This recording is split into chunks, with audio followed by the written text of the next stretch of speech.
Welcome.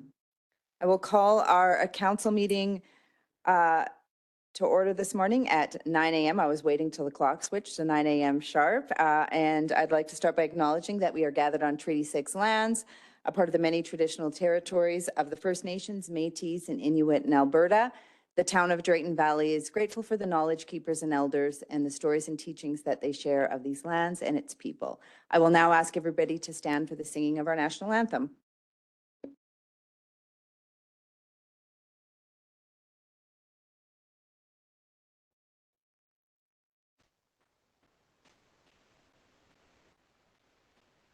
Oh, Canada, our home and native land, true patriot love in all thy sons command.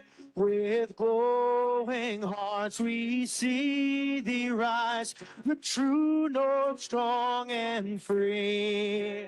From far and wide, oh Canada, we stand on guard for thee. God keep our land, glorious and free. Oh Canada, we stand on guard for thee. Oh Canada, we stand on guard for thee.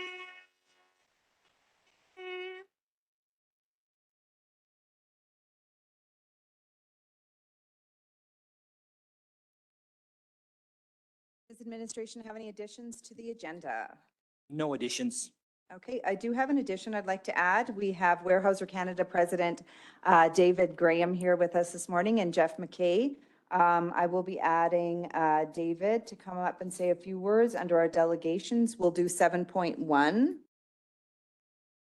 And then we'll kind of bump everything down after that. Is there a member of council that would like to adopt the agenda with the addition of 7.1? Thank you very much, Councillor McGee. All in favor?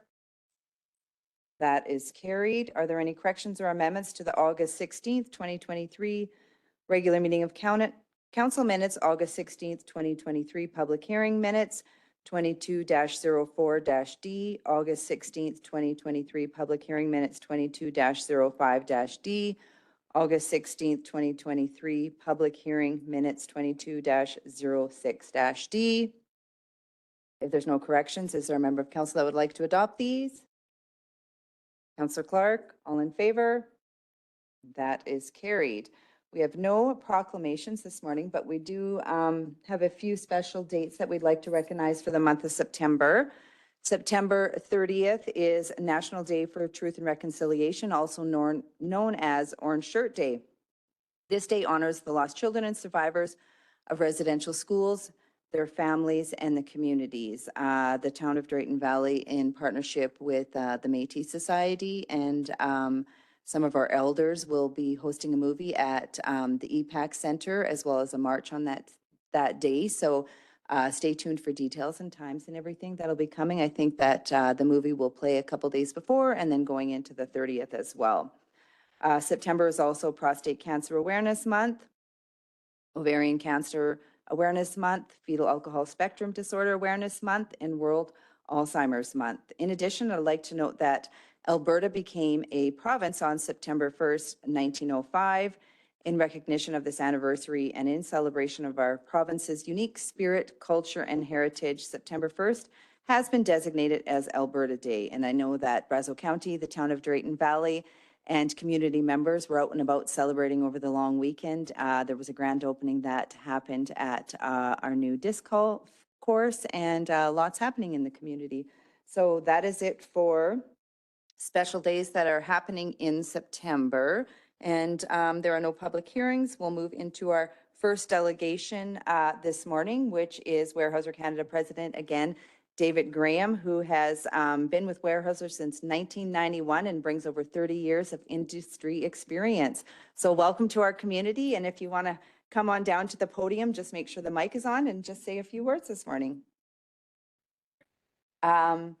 Is it green? Their little light? There's green now. Perfect. There we go. You're ready to go. Thank you so much.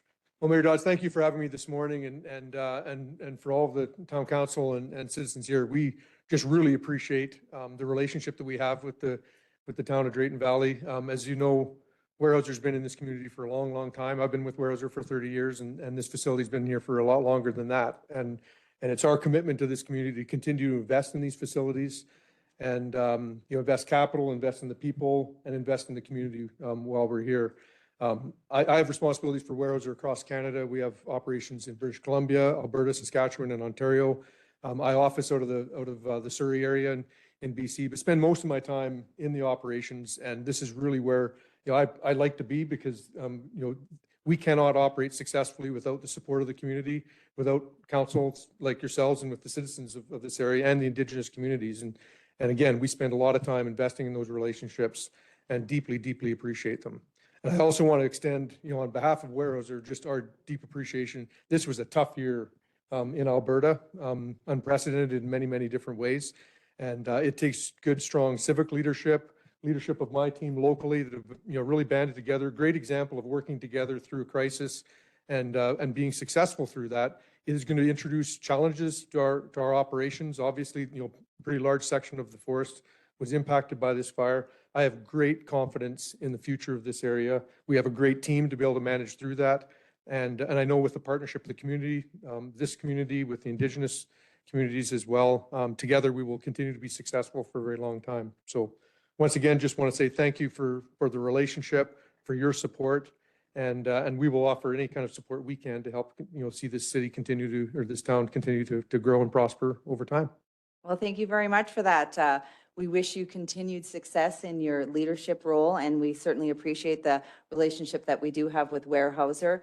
I know that people always say, we're an oil community, but we're so much more. We're a forestry community, and we seem to go through these boom and bust cycles when it comes to the oil industry. And, sometimes we forget or overlook that, the role that Weyerhaeuser plays and the jobs that it creates, not only, for here, but also for all the other jobs that are attached to that. So that has definitely carried us through a lot of our hardships and hard times. And with that, that also employs, spouses and partners and family and everything else. So we're grateful for the role that Weyerhaeuser plays in our community, growing the partnership and relationship and everything that definitely comes in the future for us. So thank you very much for coming. I think what I'll do is maybe just ask anybody if they have any questions before David and Jeff make their way.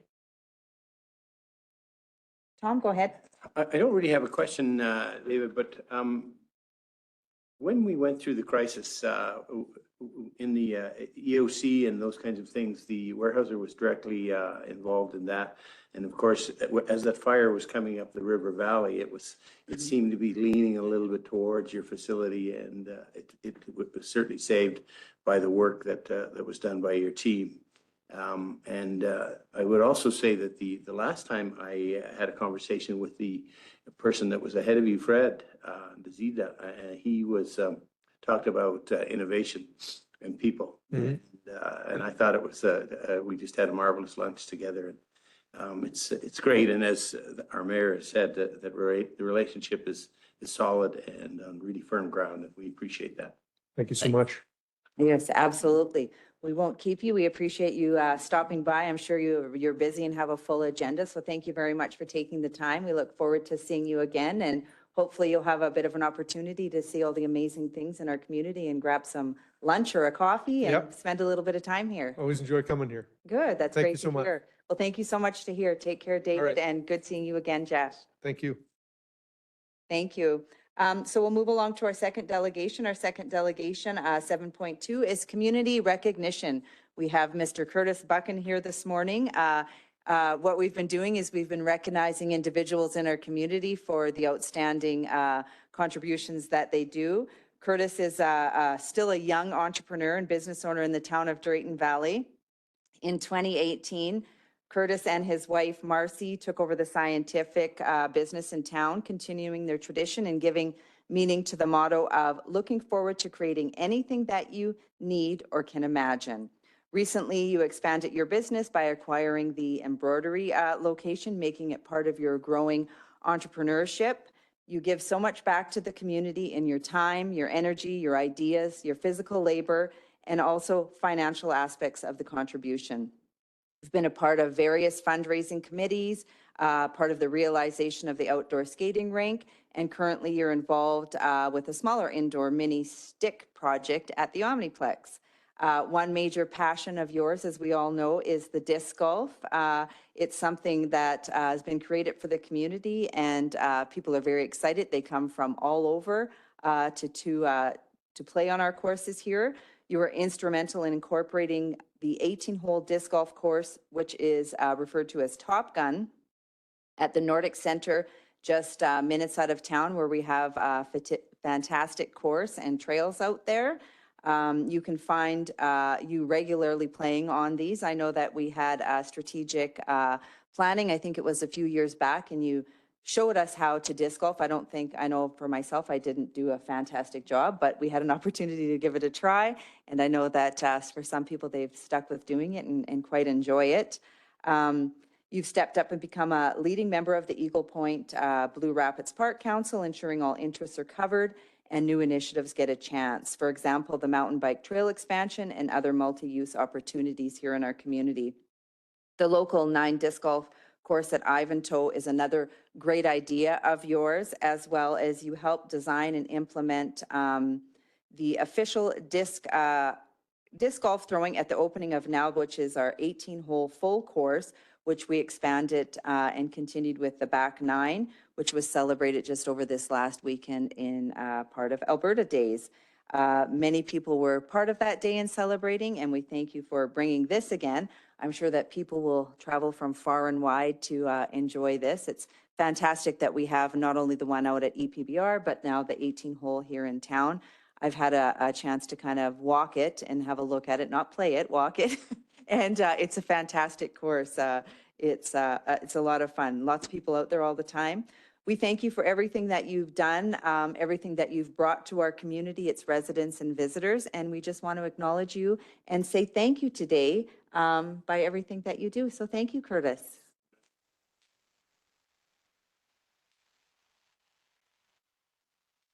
And then we'd love to get a picture with you and present you with this little certificate. Would you like to do a speech? You're more than welcome to do it. So then council will come down and we'll get a picture with you. Appreciate you taking the time and coming in today.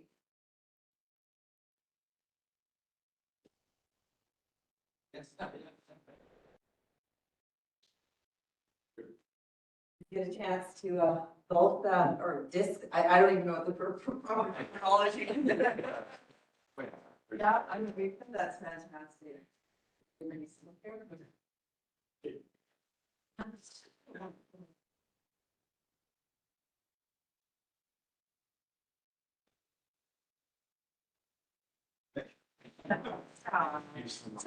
so much for everything that you do.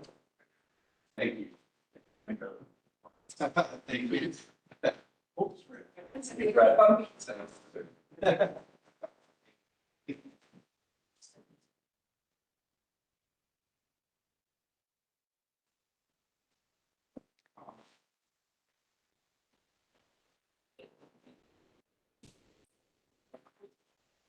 When I was out walking the course here a couple weeks ago, I seen Hans out there and he is out there and I was like, oh, you're enjoying the course. And he had his little disc golf bag there and was explaining to me that there's all these different, it's just like golf, like where you have your irons and each iron or club is good for this. And I didn't realize, I thought it was just one little Frisbee of what I was calling, but they're discs and certain ones, do different things. So I'm evolving and learning a little bit more. Maybe I'll become a little bit better at it. Maybe we'll have a little bit of a council and administration challenge, which I don't know how many avid disc golfers we have on council, but oh, nice. Well, if anybody has an opportunity before the snow hits to get out there and enjoy it, I definitely encourage you. And we'll move along now to our next delegation, which is 7.3, is our Drayton Valley Multicultural Association. Good morning. If you want to come on down to the microphone here, turn it on, introduce yourself, and the floor is yours. Oh, perfect. That's great. Thank you.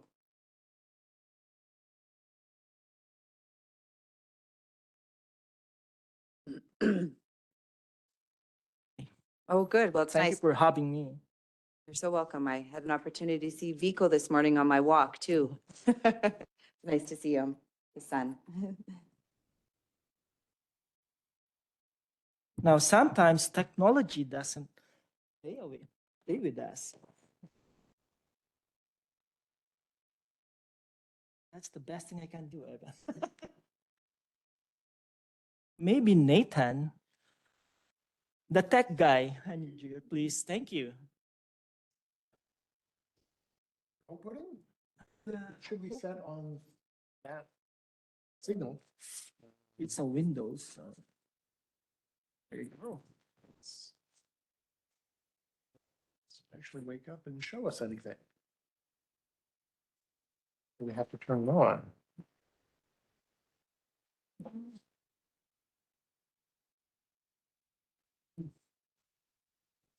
It's please. Windows 11. Yeah, it's a Windows. Resolution scale, multiple displays. It's happening that banana. It's a long website.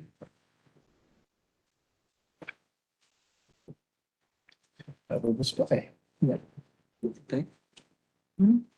We didn't find another display. Oh, that's not good.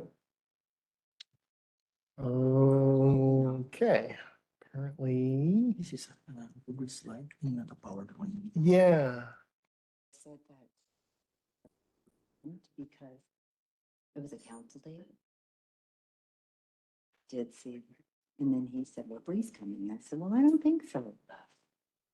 So I told that to Bree and Bree's like, what?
Okay, May I request for the next delegation? sure, maybe? we can just switch. Absolutely, we can do that. Yeah. Okay, so we'll move into our last delegation, 7.4, which is the Drayton Valley Paddling Club.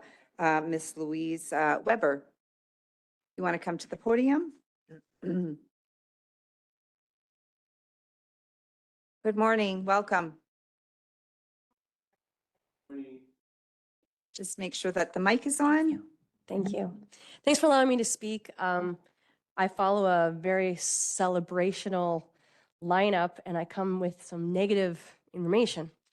But I think it is important that we are prepared and we are aware of what may be going on. So I think that's positive. Anyways, this is something that I want to talk to you guys about. I talked to the council for in the Brazeau County as well as a few other places. It was suggested to me that maybe I should come here as well and just inform you guys on something.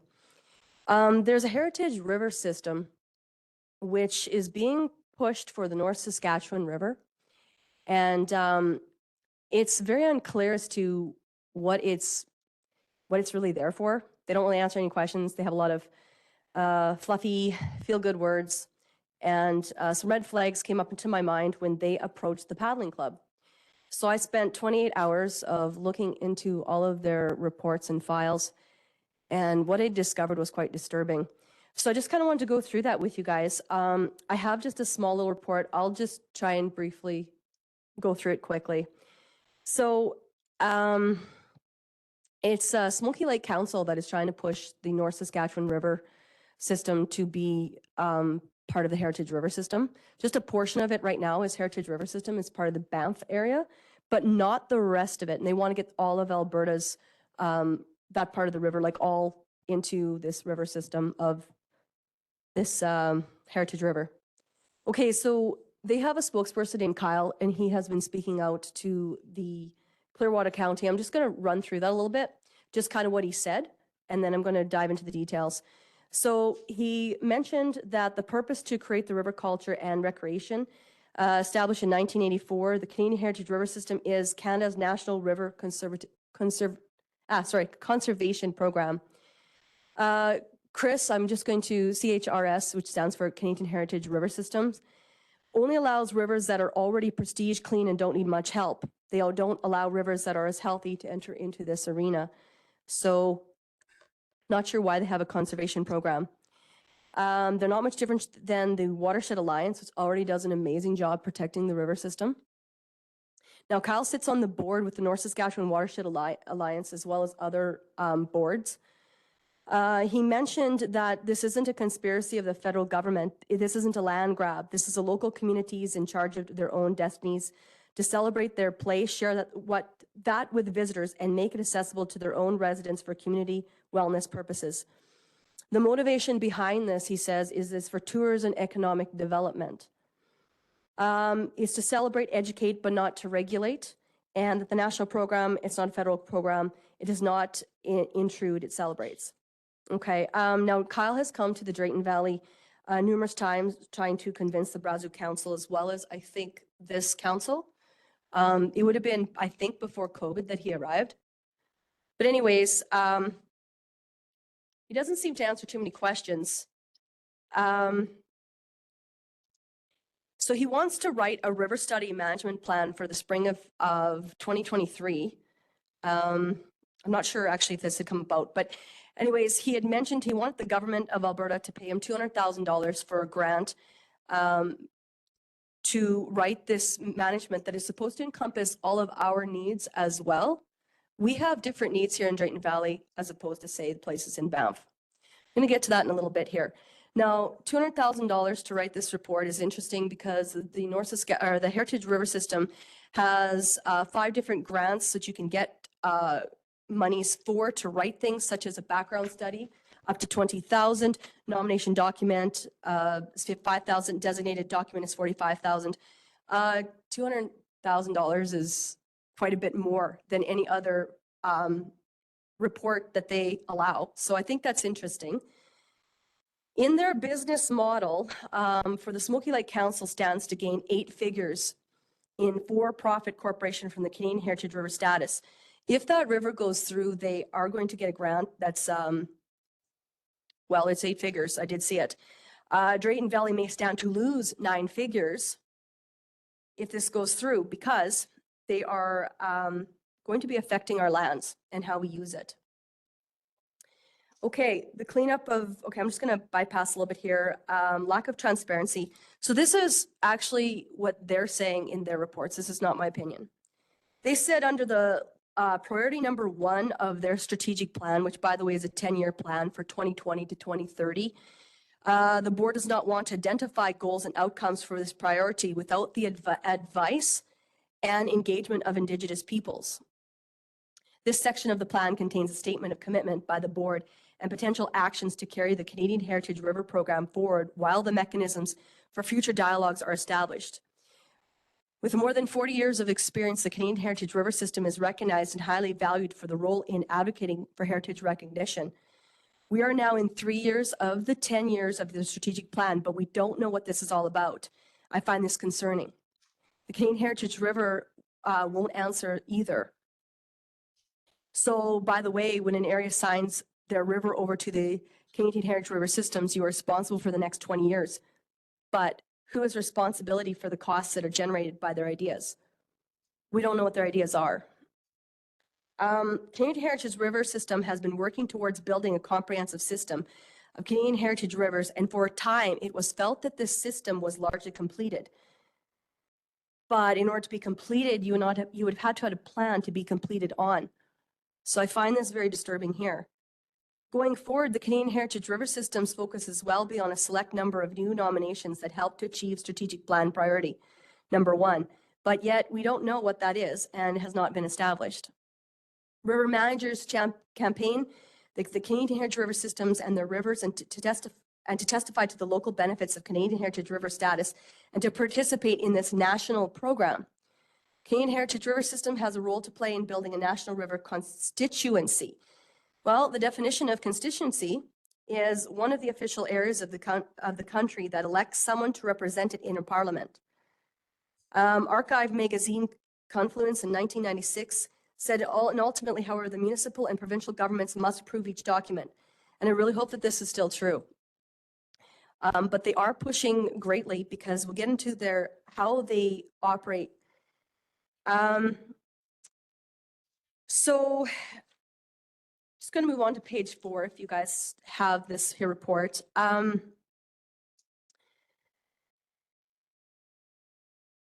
So on page, okay, so this is just my references. This is where I found this information from in their own reports.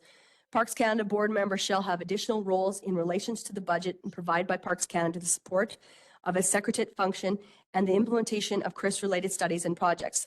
These shall include, but are not limited to, liaising with the members representing Indigenous and Northern Affairs Canada on matters concerning rivers located within Nunavut, serving as a permanent member of the executive committee, and serving as a member of the quorum for the executive committee. So this is not just offering suggestions and advice here. This looks like it's full out control and voting rights.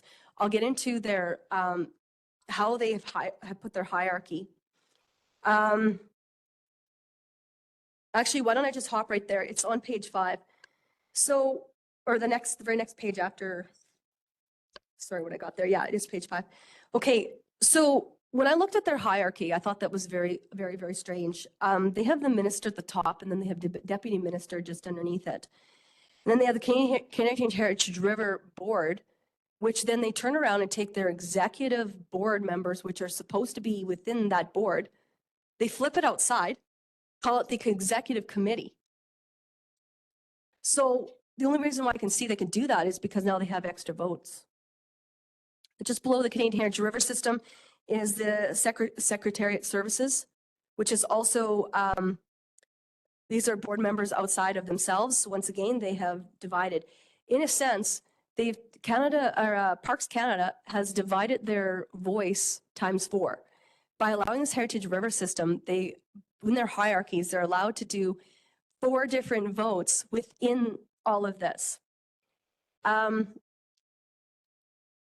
Canadian Heritage River Systems, they elect the executive committee that sits outside of themselves to increase in their power. And those elected are only allowed to sit on there for 1 year. And they can be effectively silenced by deferring participation. So let's say someone like myself got on there and I'm starting to question things. I can be effectively silenced for that year until my terminology is up. That's it. So this is a very controlling thing. And just to sum it all up, it basically gives 14 federal, provincial, and territorial governments, departments, signature to the Canadian Heritage River Systems. So these 14 seats have a say before any other stakeholder, landowner, and even a native population. So those 14 have a say before anybody else. Do you honestly think you're going to be heard? So if they want to do something, they're going to do something. And they have. Within this report, they claim they have these decadal report systems. And this is where the damage happens. So they say that the drainage basin, which is part of the Heritage River System, it can be 1 mile on either side of this North Saskatchewan River, okay? But it also states that it can also be much more than that. And they don't actually state how much more. If a few drops of, say, a nearby lake or another creek even goes into the North Saskatchewan River, that too is part of this and can be controlled, as well as all of the land around it, and then some. The North Saskatchewan River Basin is 56,709 square kilometers. And that's approximately, if you take that entire drainage basin, which they say of 1 mile, it's approximately 10% of Alberta, which I think would be pretty much handing over to the, pretty much to the federal government, their whims and whatever that they want. So let's just be aware of that because we have different names in here. In their reporting systems, they say that they're there for endangered species. That sounds great. I think we should be protecting endangered species. But when I see that there's a white lady slipper within Alberta's North Saskatchewan River Basin, that's not true. The white lady slipper was last seen in 1895 in Saskatchewan. It does not grow west of Manitoba border. This plant should not be on this list. They also state in 2000 the population of sturgeon was estimated fewer than 200 mature fish in the North Saskatchewan River. They are the slowest to mature of all freshwater fish, reaching maturity at about 15 years, and then only spawn every 5 years. Now, this does sound concerning. However, they were abundant in the North Saskatchewan River until the early 1900s, when there was a rapid decline. So what they put in their reports makes it sound dire and oh my gosh, but some of these species aren't even there. They've been declining since the 1900s. You can't tell me that's climate change. You can't tell me that it's human. I mean, this is a little bit insane, I think.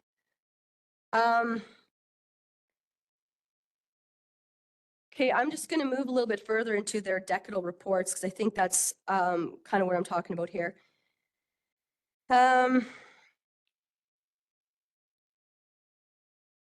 Oh, I will say this, that they had stated in the reports that the river's visual appearance is capable of providing river travelers with a continuous natural experience of combined nature and culture experience within significant interruption by modern human intrusions. And the river is capable of supporting recreational uses without significant loss of or impact on its natural and cultural values or its visual character. The key artifacts sites compromise the cultural value for which the river is nominated are unimpaired by impoundments and human land use.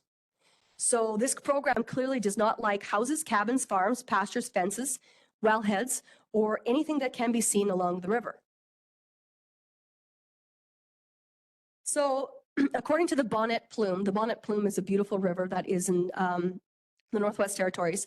They had a decadal report. And this report stated that the watershed is in predominantly nature in its natural state and has not changed significantly over the past several thousand years, except due to natural processes. So this Bonnet Plume River is already a prestige river. And when the Heritage River came along, or that title, the Peel land, okay, so the Peel River does flow into the Bonnet Plume. Because of that, the Peel land use planning process was challenged, the Peel land use planning process was challenged in the courts. On December 1st, 2017, the Supreme Court of Canada released its decision supporting the position of the appellants.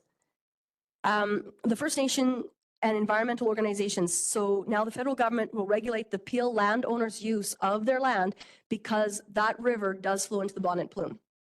So they own it, they pay taxes, but they can't do what they want on it. The Bonnet Plume also suggested that in their 10-year decadal report, they had a picture here. I don't know if you can all see it. I'm just going to kind of describe it. In 2006, they have a beautiful picture here of it's a cabin, and it's a little fur trading cabin of sorts, and it's just along the riverbed. It's got a little fence, and it looks like something that would be kind of neat for tourism, be really cool to go and paddle up to and check it out. But in 2016, they show another picture of it where all of the trees, all the little poplar trees grew up, and they look like what 10 years of not using it would look like. They claim that the increase in ground cover may be related to climate change and an increase in average annual temperatures in warmer winters with longer growing seasons. Okay, but the same decadal report, the conclusion of the survey was that environmental impact on shoreline camps have declined in the past 10 years due to an apparent decline in river traffic. So this is what they're saying here, that tourism is now called river traffic. I thought this was for tourism. Big game outfitter camps and one dormant mining camp continue to have notable localized footprint and environmental impact. There was no active mineral extraction occurring in the Bonnet Plume watershed. And the unimpaired so when Canadian Heritage River Systems suggested that they wanted unimpaired by impoundments and human land use, and of providing river travelers with continuous natural experience with significant interruption. So they removed their tourism. People didn't get to use it. Trees grew, of course, and we call that climate change. Over in Clearwater, they have restricted mineral exploration and development to the Careen Lake area where the Clearwater River, at the Clearwater River corridor. Now, Careen Lake is outside, but adjacent to the provincial park. It's a provincial environment regulations now apply, and the development of mineral exploration and development guidelines for lands laying outside the river corridor. Through the Canadian Heritage River System program, they monitor and minimize mineral exploration disruption. Both provincial park policies and guidelines and provincial environmental regulations are applicable. So I was going to get to, pretty sure it's Clearwater here, hold on. Oh, here's the possibility of an operational oil sands extraction industry in northwestern Saskatchewan has greatly diminished because of this Canadian Heritage River System. We cannot meet our own oil and gas needs in Canada, and yes, we still have these needs. We will have no choice but to pay higher prices for them coming someplace else in other countries. So they shut down all of that, and then they established a suitable area within which cultural resources extraction, industrial resources extraction. This includes mining, forestry, and oil and gas development that would be prohibited. This was achieved by the creation of a wilderness class provincial park. It's the first of its kind and the only of its kind in Canada. So in order to get their way, they decided to just create another park in a totally different name and just plop it right there. So the owners of that land can't do anything with it. I'm not sure if that's responsible. In Banff, they took the adjacent lands across the city, or where the town is, pardon me, not a city, it's a town. And they told those landowners what they can and can't do with their land. They also are affecting people, the athletes above, on top of high glacial mountains that use that glacier to train on. They said you can't do it because the glacier pops and goes right into the North Saskatchewan River. So they are affecting a lot of things like human activity that they say is like, well, they say it's for tourism, right? But they destroy tourism. We have the Elstick River, because the second they turn into the Heritage River System, they report that their rafting trips and other tourism decreased by 30%. The Edmonton City Council had a lot of questions, such as there's a bit of fuzziness in terms of the governments and in financial commitments associated with this designation and who would bear those. This was not answered. Not supposed to affect activities that are going on in the water, such as dragon boats. But I mean, we see it already with the tourism and with other rivers. So just to basically sum this up is I'm saying that they say things on one end, this is what they are and this is what this is for. But in their decadal reports and their other reportings and such, it's the opposite. I would just be very cautious if they come back.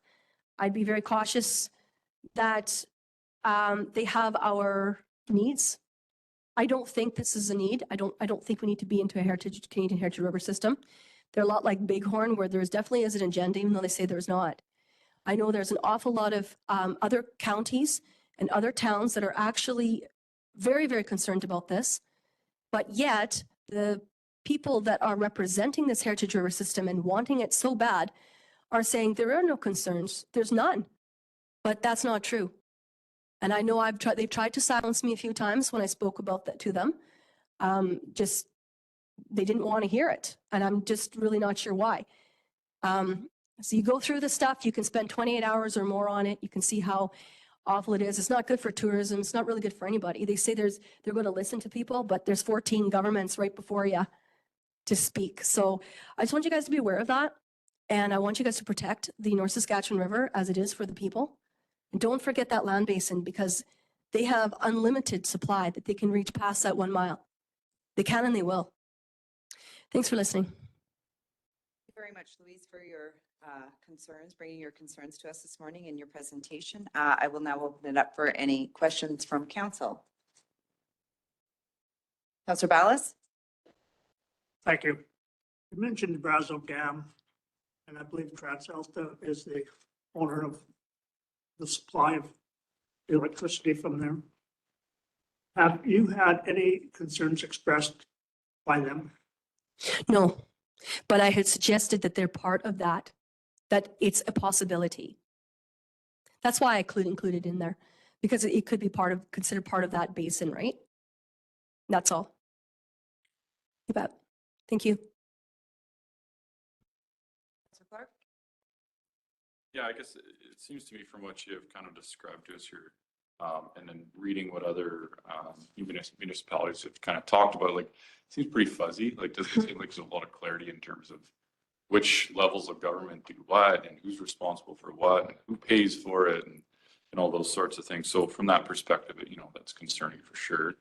And I mean, the other thing it seems like, just based upon what I'm reading here, is it looks like, it's regulation without regulations, right? So that's kind of what I'm reading here. Now that is concerning for sure. We draw our water from the North Saskatchewan. We also dump our effluent into their treated effluent. So yeah, I mean, for sure. I mean, if it impacts us, we should be concerned. And certainly I appreciate you bringing it forward. So thank you. You're welcome. Thank you. Bill, did you have another question?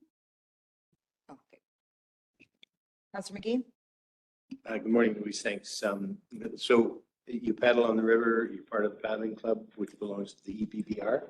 Yes. As an associate member. Has the EPBR taken a position? Yes, they have. They did write a letter saying that they strongly are against it, and they offered nothing more in the letter. They sent it off. And I believe the county is working on something as well. The NSWA is also very involved in what's happening. We see their reports regularly through council and through EPBR. Yes. I don't think they've taken a position. Do you know? If Well, they have? So with them, it is important to note that the person who is advocating to have this Canadian Heritage River system go forward also sits on that alliance. This man sits on a lot of alliances. And I don't see any much difference between the Watershed Alliance and the Canadian Heritage River system. So there's what's the point? Other than to regulate and to control. Because in their decadal reports, this is exactly what's going on. He answers no questions. I've listened to him speak. I've actually talked to him. It's all a bunch of fuzz and buzz. Right, that's great. Bringing our attention is an important piece that you're doing today. And as a paddler of the river, myself, it's remarkable and unique. And the fact that control is being looked at by folks that may not have ever been on that river is interesting. So thanks, Louise. Yeah, you're welcome. Yes, thank you very much for that. Very well said, Tom. And thank you for taking the time and bringing these concerns forward and sharing this with us. We certainly appreciate it. You're welcome. Thanks everybody for listening to a very negative report. Have a good day. Thank you, you too. Okay, we'll circle back around to our delegation 7.3, the Drayton Valley Multicultural Association, if we're ready to go.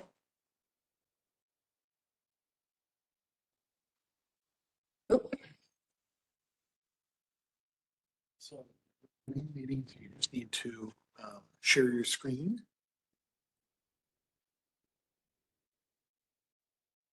Share. Yeah, so let's back to the next meeting here. And you want to, yeah, share. Yeah, there you go.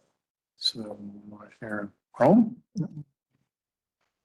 Screen, No. the screen, the Chrome. Yeah, Chrome window.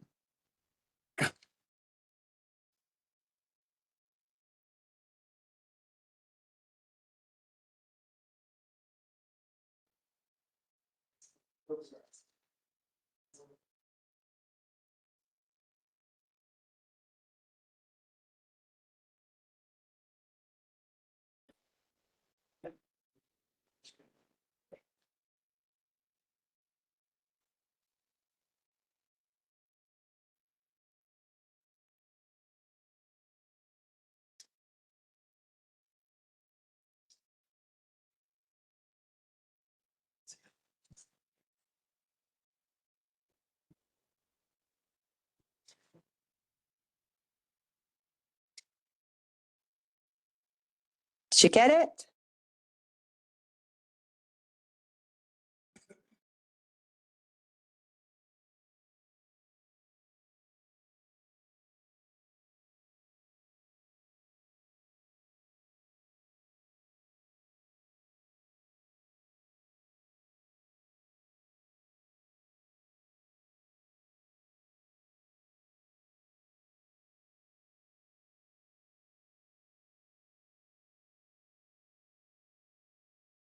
Funny at a time like this, but you know that the Chinese have landed on the South Pole of the moon. And we're still struggling with our technology.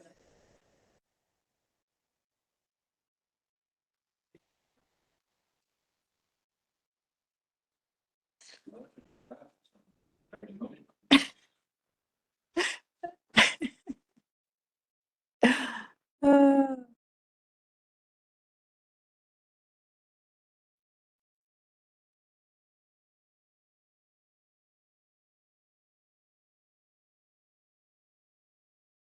Are we just having trouble bringing it up or?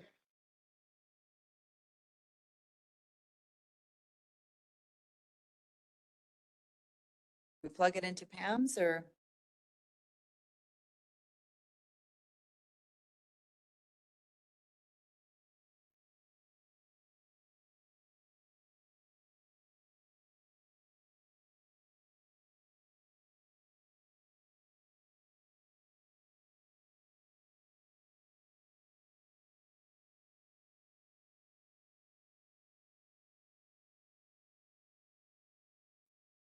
Oh, perfect.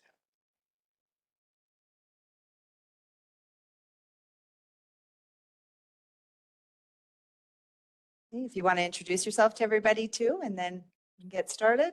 Perfect.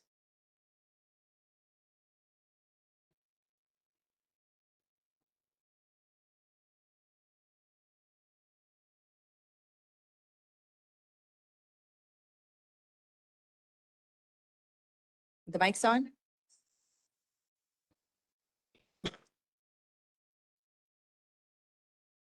What are we going to do when you are new to a location? Let's say you are new in Drayton Valley. Imagine, maybe you don't know someone in Drayton Valley. You don't speak the language, you don't know the culture. It happened to me 15 years ago, and I don't know everyone in here, and good thing there is DBMA, or the Drayton Valley Multicultural Association. Imagine if you don't know somebody in one place. Allow me first to introduce DBMA for those who don't know about this organization. So DBMA, as it says, Drayton Valley Multicultural Association. And we are working with the town and the Brazil County to pull together. In the past, we had many events, supported some organization.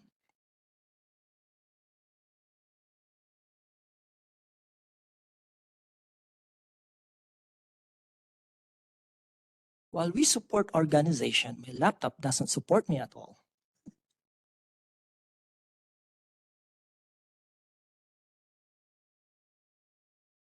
Technology fails sometimes. There you go. So the Drayton Valley Multicultural Association seeks to understand and have a unity amongst a diverse nation, cultures, religious backgrounds, represented in the town of Drayton Valley, as well as in the surrounding of Brazil County. As well as the association strives to play a supportive role in various civic events with an emphasis on serving our community. I'm going to lay down our past projects and events. We contributed funds and volunteered for the 2023 Family Day and Community Dinner at the Mackenzie Conference Center. We also participated in 2023 Literacy Day at the Drayton Valley Multicultural Library. We are partnering with the DV Community Learning Association, or DBDCLA, for their cultural cafe.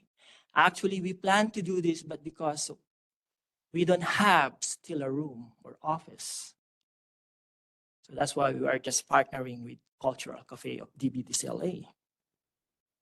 The association also contributed funds to Eagle Point Blue Rapids Park Council for the Fire in Ice event in 2022. This is very nice. They distributed 12 new Chromebooks to community members in need during the pandemic with support, again, from DB Foundation and DBDCLA. I like this one. This is one of the pet projects of DBMA. We sponsored 4-week ESL class at DBDCLA. ESL as English as your second language. And of course, we're hosting various social events for adults and their families. One of these, if you remember our foreign student supported by our town. So we welcome foreign students. And this is one of our vision, is to welcome everyone new in our town. Of course, we are not only welcoming newcomers, we are also with Rotary Club for the cleaning drive. As I mentioned earlier, we sponsor community dinner. We also do facilitation and training. And this is one thing that we want to continue. Educate, help, support newcomer in our town when it comes to training and facilitation.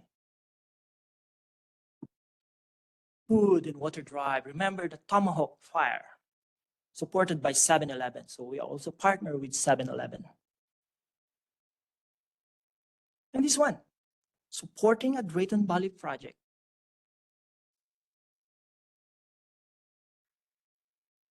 We are also active in DB100, and last year we are part of it as a volunteer organization. Now our vision. This is the reason why we're here in front of you. On behalf of DBMA, we want to start a welcome center to welcome newcomers in our town. Imagine if you're alone, and we don't want that to happen to any newcomer. We are requesting an office to support this vision. Hopefully the town will going to grant this request. Now I'm going to give the contact information here. On behalf of our President, Paul Walwal, this is his number, me, yours truly, and Molcherona Mainit, our secretary. So I encourage you, please support us, support the organization. It is in your hand that we will be able to continue our projects, our visions, and our goal to help newcomers in the town of Drayton Valley. Thank you very much for your patience and listening. I'm now ready for a question. If you don't have a question, the better. Thank you very much for your presentation. I will now open it up for questions from council. Councillor Clark? Yes, morning, Vaughn. So I guess a couple questions for you.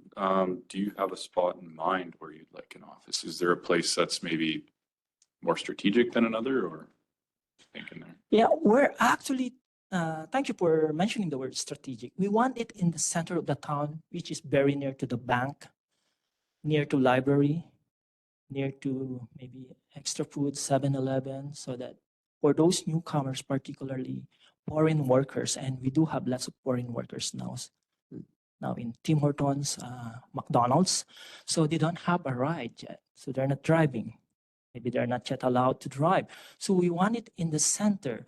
One building that we look into it are the Beehive. We also check the Rotary House. So those are the two locations that we check. But if we can find along 50th Avenue, it's the better. And then the other question was just, are you looking at like having it open 5 days a week or 7 days a week or a couple days a week, or what's the kind of office hours you're thinking? Well, for now, we plan to have it 3 times a week to cater for the newcomers so that they can go to that office if we will have it. We want it 4 to 7, and it will increase depending on the needs. We can do it every day, depending on the people who will come to our office. But for now, 3 days, 3 times a week, 4 to 7. Counselor Ballas? Thank you for your presentation. In relation to office space, what kind of size or what kind of space are you looking for? Good question, Bill. Thank you. Is enough space for if we want to do facilitation? This is already a big room. Half of this is okay, as long as we can have a monitor like this. We can do training, we can guide people, and then we are also going to make a brochure. Where's the fire department? Where's the library? So that's it in the one. So something that we can put a table, chairs. So not as big, maybe one room. If you visited the room of Beehive, that's enough, or maybe half of that.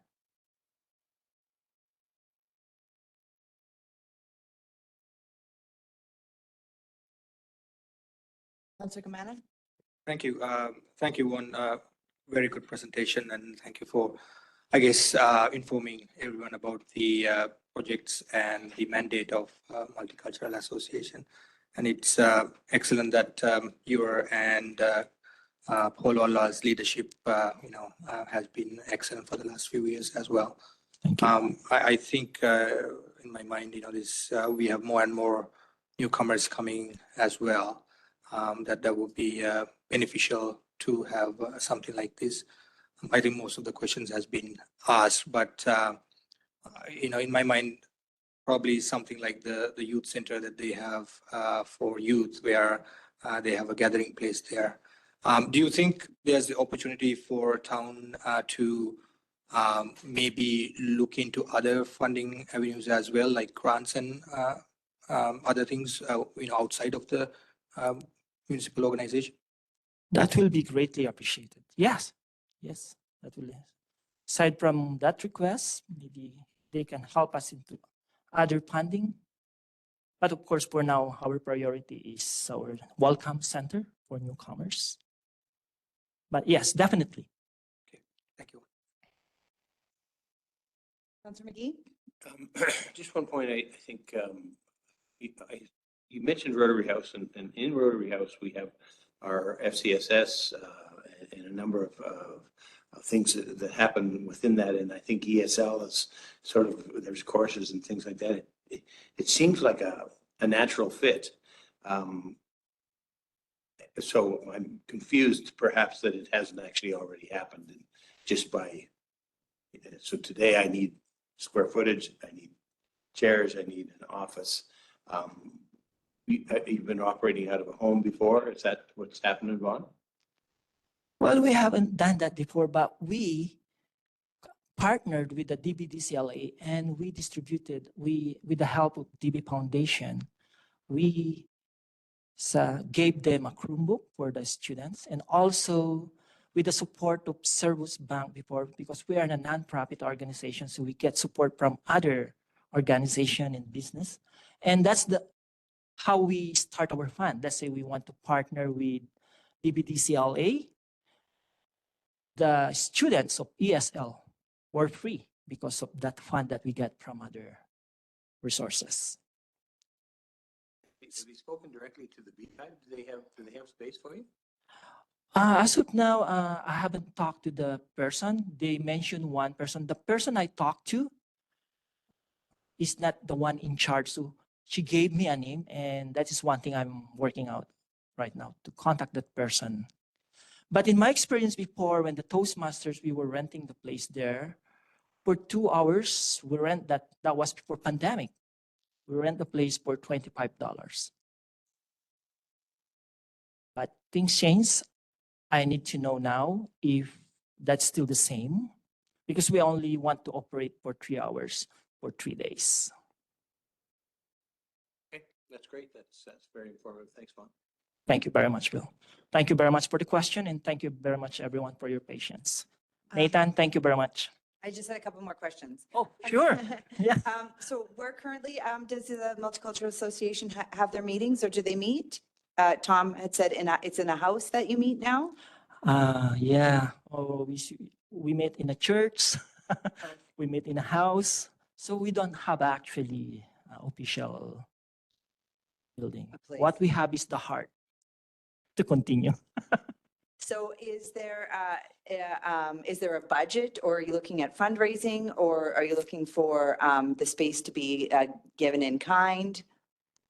We're looking for a space that will be supported by the town to be able to cater the newcomers. Let's say we want to guide them. They can go to that place.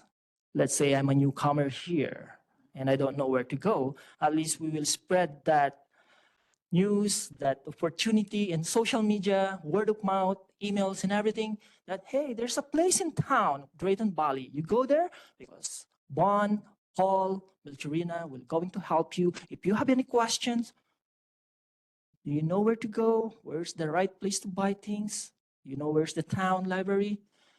That's our vision, to have that welcome center and also a meeting place for newcomers to go there if they want to hang out. If they don't know where to go, at least we're there to support and guide.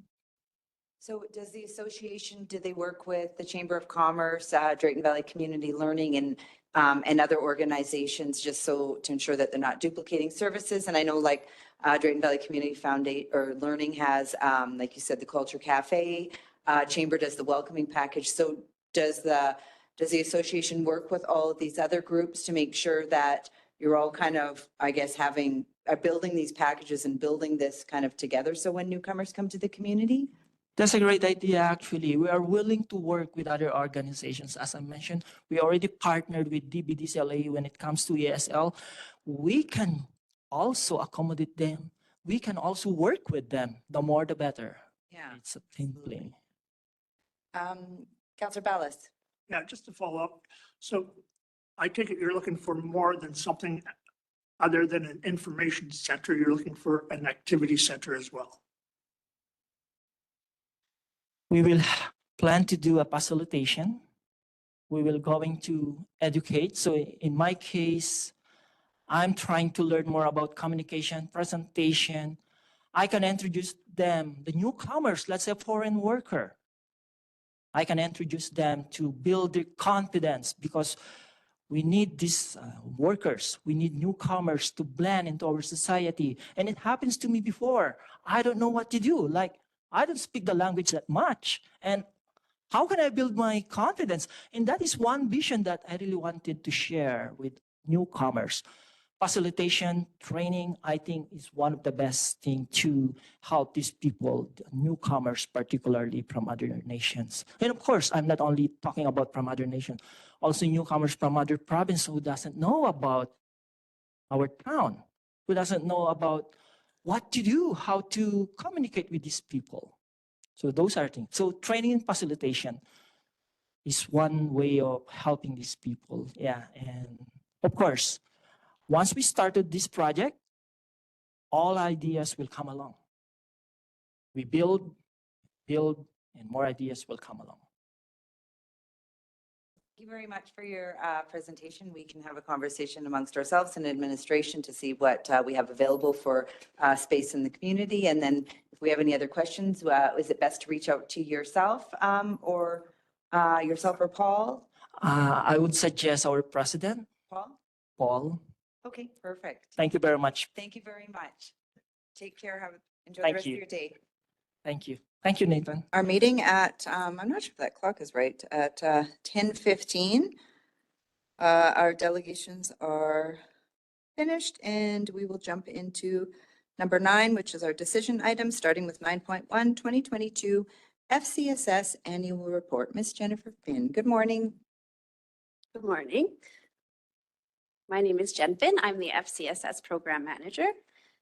Thank you for having me here. Today I'm presenting our 2022 FCSS Annual Report. So Drayton Valley and District FCSS is a partnership between the province of Alberta, the town of Drayton Valley, Brazeau County, and Parkland County. We develop locally driven initiatives to enhance the social well-being of individuals, families, and communities through prevention. This partnership was formed in 1998 when the town of Drayton Valley and Brazeau County agreed that the town of Drayton Valley should establish an FCSS program that would serve both the town and county residents. Bylaw 9814 was approved then. So I'm just going to go over our service delivery model. It kind of helps or shows how we shape our programs. So it has 3 components. We offer direct services. So FCSS provides critical support to the community through referral, systems navigation, and programming based on protective factors common to identified priorities. We also, indirectly, we support community organizations to deliver critical programming based on protective factors common to identified priorities. And the third component is community development. So our roles include conveying, collaborating, advocating, supporting, and encouraging community and organizational coordination on critical community priorities. So this is our 2021 to 2025 strategic plan. I'm just going to go over a very small bit of it just because it kind of frames how we spend our funding throughout the year. So our vision is building a resilient community through prevention. We hope to do this by addressing risk factors that create vulnerability for individuals, families, and the community, and applying protective factors to help build resilience. Our local priorities are volunteerism, belonging, and homelessness. Priorities in collaboration with others include helping to enhance access to mental health and addiction services and bridging local economic and social efforts to help address poverty. So our 2022 operating budget. Our total operating budget this year was just over $450,000. Our revenues included the town of Drayton Valley contributed just over $45,000 in addition to its $176,000 provincial grant. Brazeau County contributed just over $32,000 in addition to its $130,000 provincial grant. Parkland County contributed approximately $7,000 in addition to its $30,000 provincial grant. And then we also had about $6,000 carryover from 2021, and we had about $20,000 in revenues from home support and other programs. So moving on to our expenses. So in 2022, the budget provided $154,284 to our community grants program. So this is a list of all the grants we provided in 2022. There were 16 external programs. So I'll just highlight a few of them. $35,000 of grant funds went to subsidized counseling partnership. So this program helped ensure all community members had access to affordable counseling services in 2022. And this supports our local priority of helping to enhance access to mental health and addiction services. Another grant that supports that priority is $20,000 allocated to the Wild Rose School Division for the Family Wellness Program in local schools. Family Wellness provides short-term assistance to students and their families by providing emotional, behavior, and social support to help foster resiliency. The Alive 55 program for the town of Drayton Valley also received $25,000. This program reduces isolation and creates connections for seniors in our community by providing no-cost options to access multiple classes at the Omniplex and Ricochet Aquatic Center. Just gonna get a drink here.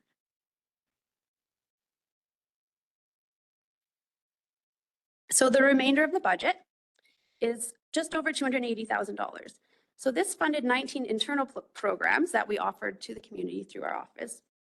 On this slide, there's a list of all of the programs, but I'm going to go through, highlight some stats from some of them. So on here where it says like the amounts, those amounts include staff time and wages too. So it's not just like program supplies and expenses. We put our staff time into these as well. So homelessness and poverty reduction. $20,000 was dedicated to work on partnerships to build community capacity and collaboration to help prevent and reduce homelessness.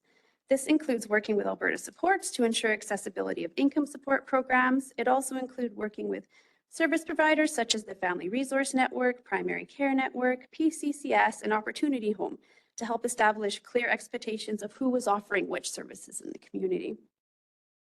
We allocated $13,450 to community events. These events increase a sense of belonging in the community and create connections. This included events like Canada Day, workshops, and promoting volunteerism. $8,500 was allocated to our volunteer income tax program. Through this program and or really dedicated local community volunteers in 2022, we assisted over 500 community members.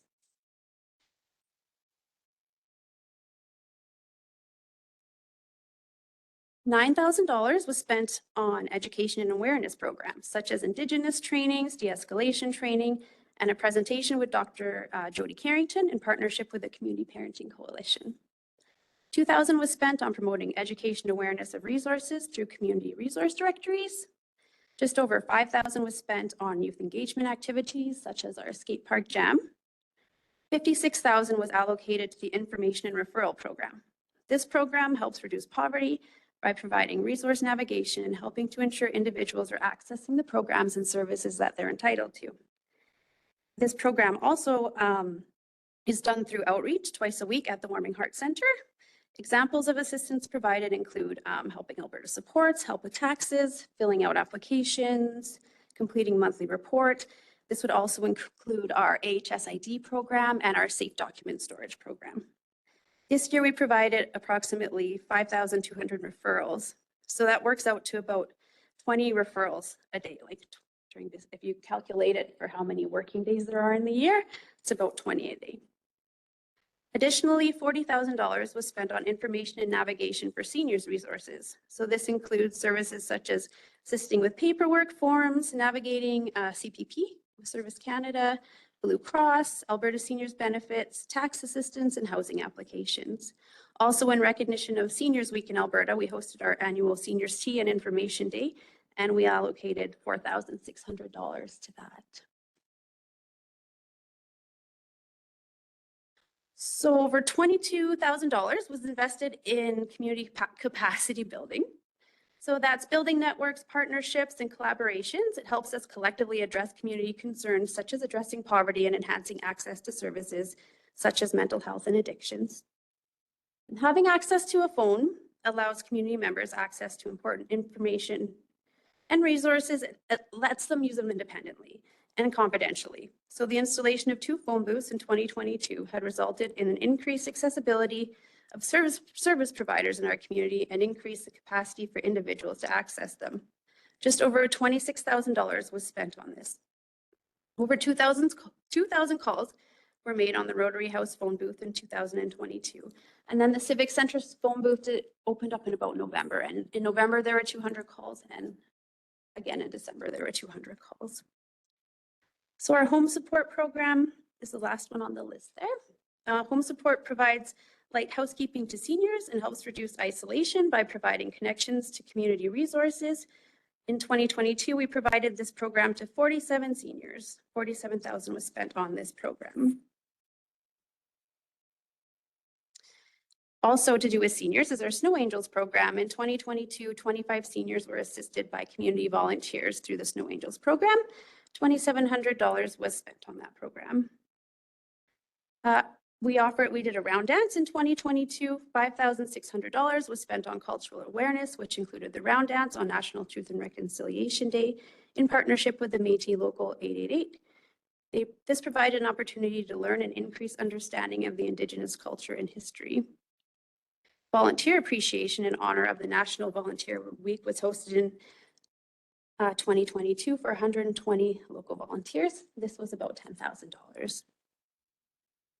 So we'll have one more slide. So yeah, just kind of to sum it up, if you add in all of the participants in all of the external and internal programs that we funded, we had 23,277 participants between the 19 internal programs and the 16 external programs.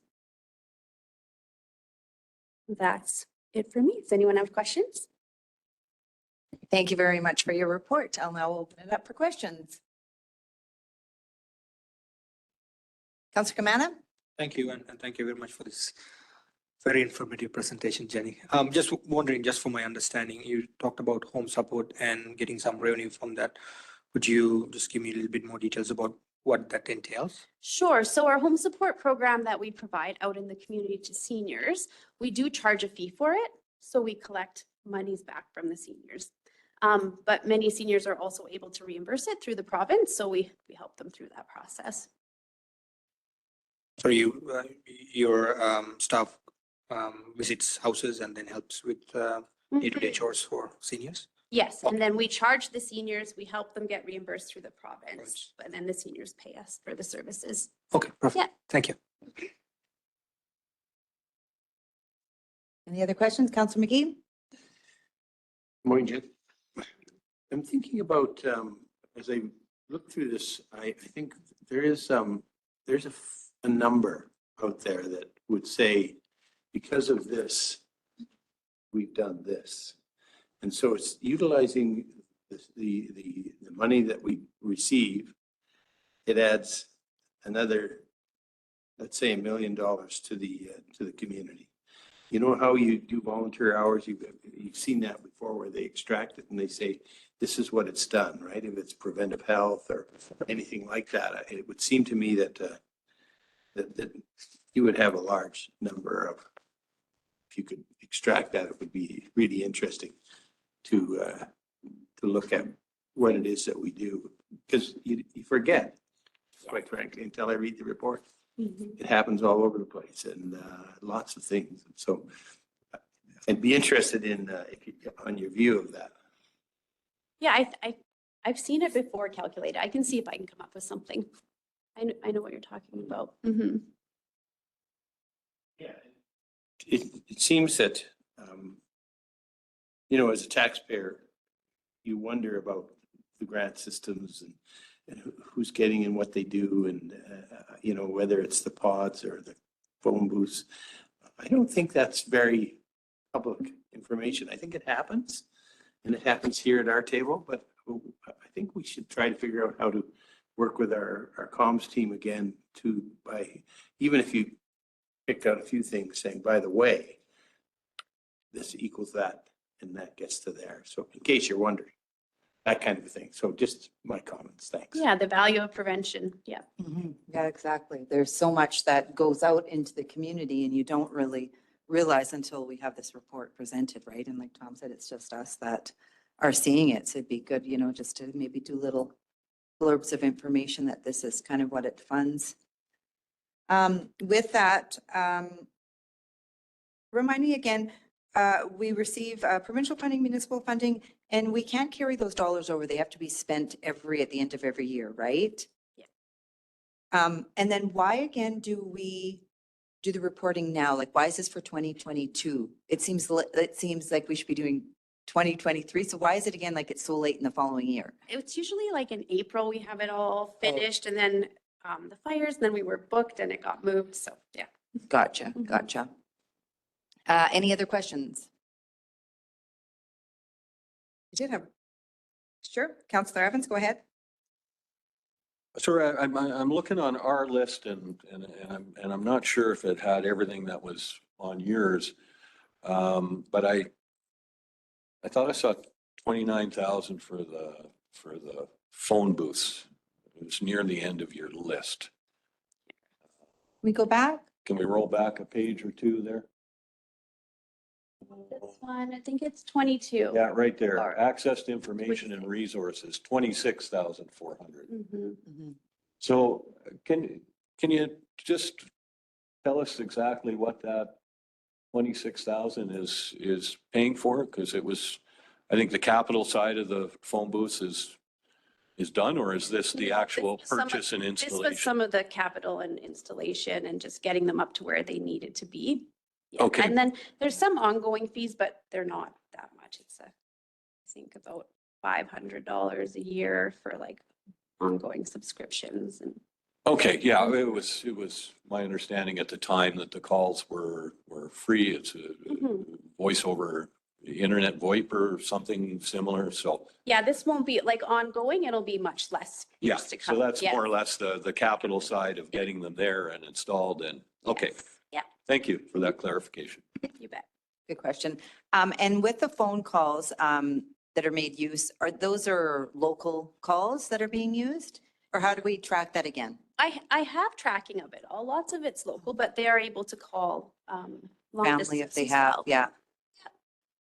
Yeah, I'm actually just collecting stats right now for this year on the booths, so I'll have those for you guys soon. Perfect. Any other questions, Ms. Finn, this morning? Well, thank you very much for your presentation. We appreciate it. There's not a motion in here. Are we needing a motion to accept the report as information? Yes, that's correct. Okay, thank you. As a member of council, I'd like to make a motion. Councillor Gamana. Thank you. I would like to make a motion that we get this as information. What is the word? Acquire this as information. Accept Receive the- this as information. accept Yes. this. Okay, perfect. Thank Did you you. get that, Pam? Okay. Any comment, question, debate on the motion? Councillor McGee?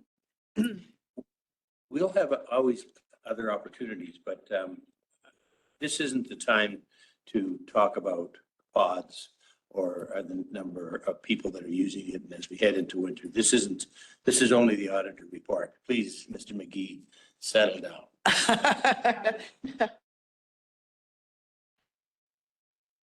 Separate. Okay, perfect. There's a motion on the table. I'll ask all in favor. That is carried. Thank you very much. Okay, we'll move on to 9.2. Ms. Shelley Terry, First Street sign changes to the Omniplex parking lot. Good morning. Good morning, Mayor, Madam Mayor, and members of council. Administration is actively looking at ways to improve the flow of traffic and the proper use of the Omniplex parking lot area and roadway. This area has been a cause for concern for traffic safety due to stunting and speeding infractions within the area. Administration will be bringing a plan to the 2024 budget deliberation for decision in the coming months on a more extensive plan to control traffic in this area.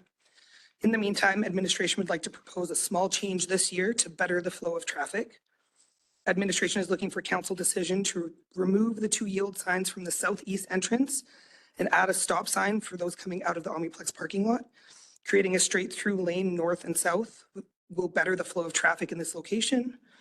This change is the beginning of forthcoming changes within the area to increase traffic safety. And I attached a map as well. Can we get the map up, Pam? Perfect. And that's it? That's it. There's really no cost implications. We have the signs in inventory. It's just a matter of maybe an hour's worth of work for a laborer to install the sign. Perfect. Okay, I know we had talked about this several times, talked about putting a roundabout there, some lights, really maneuvering, doing a whole overall, but this seems a lot more simpler by starting with just a simple stop sign and yeah, and a lot more cost effective. So I'll open it up for questions. I think Councillor Clark has the first question. Yeah, the first thing that comes to my mind is there's that pathway right there. It's pretty blind. So if people are coming through there and not stopping right there, you run the risk of nailing somebody there walking. So, yeah, I don't super big fan of this proposal. Just based upon that fact, I think, you know, that is quite blind when you come up to that crosswalk, right? So something to keep in mind. Yeah, you're right. I completely forgot about that. I wonder do you think that if you were to put a 3-way stop here, that it would cause too much congestion? Just because that crosswalk is there, or maybe Councillor Evans has another suggestion? Well, are we trying to get better flow through there? Yeah. Wasn't that the request? So yeah, I think a 3-way stop is not the answer. I'm just wondering about as far as the trail there, there's no signage there or a crosswalk or anything? We could easily place one there. And it is quite blind coming out because the trees are like, so it is like, there's been a lot of, I would say, So I would say this, we could probably easily clear a little bush right by the trail there, open up the entrance where it comes on the road. And maybe some signage there for it. Marked crosswalk. But I like the intention to keep traffic moving along the outside there all the way through and stop the traffic coming out of the parking lot. Even though I acknowledge that we need to pay attention to that trail coming out of there. Yeah, when we do the trail upgrades, because we're starting those right away here, we could look at potentially clearing some bush there and then putting in pedestrian stop or crossings as well. Yeah, I think just, if we went back 10 feet or something, just so when people come up to the edge of the road, there's that sight lines coming both ways and then cars can see it there. And there is speed bumps through there, is there not? Yeah. I think it's just to the not on the south South. side though, No, on the north, it'd be the north side. north. not side? on the south. Yeah. Yeah, And that's where it's I think the most blind is when you come around that corner. Yeah. There's no speed bump there, right? And then, So I think that's my suggestion. We just mark it well and open it up a little bit where it comes out onto the road. So there's good sight lines. Whoever's coming either from the north or the south has at least an opening there. They can see somebody when they get when they look at crossing the road there. Just a suggestion. we could also add to the 2024 budget deliberation, like a controlled crossing there with flashing lights. That's bigger money, so we'll bring that forward in budget deliberation as well. we don't have any laying around. We don't leave those laying around. No. So when you say crosswalk, what would we put there? Like just paint well, we've got winter coming, so that's why I'm just saying. would No, it we'd just have be to put signage, so the Signage? actual pedestrian crossing signage, and then new signs ahead, so we'd have like the big yellow sign that says new signs ahead. Just until people get used Into to what it, yeah. people use, yeah. Counselor Gamano? Thank you. Just from my understanding, now there's no stop signs. No, they're just two yield signs for the straight through. Right. So I'm just playing devil's advocate, sorry for that. So if there's an event or something happening at the Omniplex or Mackenzie, there will be a constant flow of traffic coming out. And I'm assuming there's not a whole lot, going through traffic, right? Do you think at that time there will be more of a congestion if we do this? When talking with enforcement, no, this would actually help the flow of traffic within there. So I've been in close contact with enforcement services to come up with the plan for this, and it's his recommendation as well that we change this area. Okay, so even, when we have 400 cars there trying to get out, that wouldn't hopefully affect. So there's multiple locations that they can come out still. So I don't see that being an issue, no. Okay, yeah, thank you. Counselor McGee? Just 1.2 on the pedestrian. I've ridden my bicycle a lot, and the sightline I think is problematic there. Also, when you cross the bridge, there is a little spot that you can pump through there and a bit of the ditch there instead of coming all the way down. So the thing I would say is that we also, as bicycle riders and walkers, have to pay attention to, right? It's not as if you can just, you make everybody stop for me as I hit the piece of traffic. So just a sign saying you're entering whatever it is, you're entering a tough or busy road. High traffic area or Yeah, something. pay attention. Yeah. I mean, That's only, thanks. the speed limit is 30 there, so if people obey that speed limit, then they should have plenty of time to see the new signs and everything. So Yeah. yeah, we'll talk about that later on. Yeah, we've got a plan for that as Okay, any other questions? If not, I'm needing a member of council to make a motion. Counselor McGee?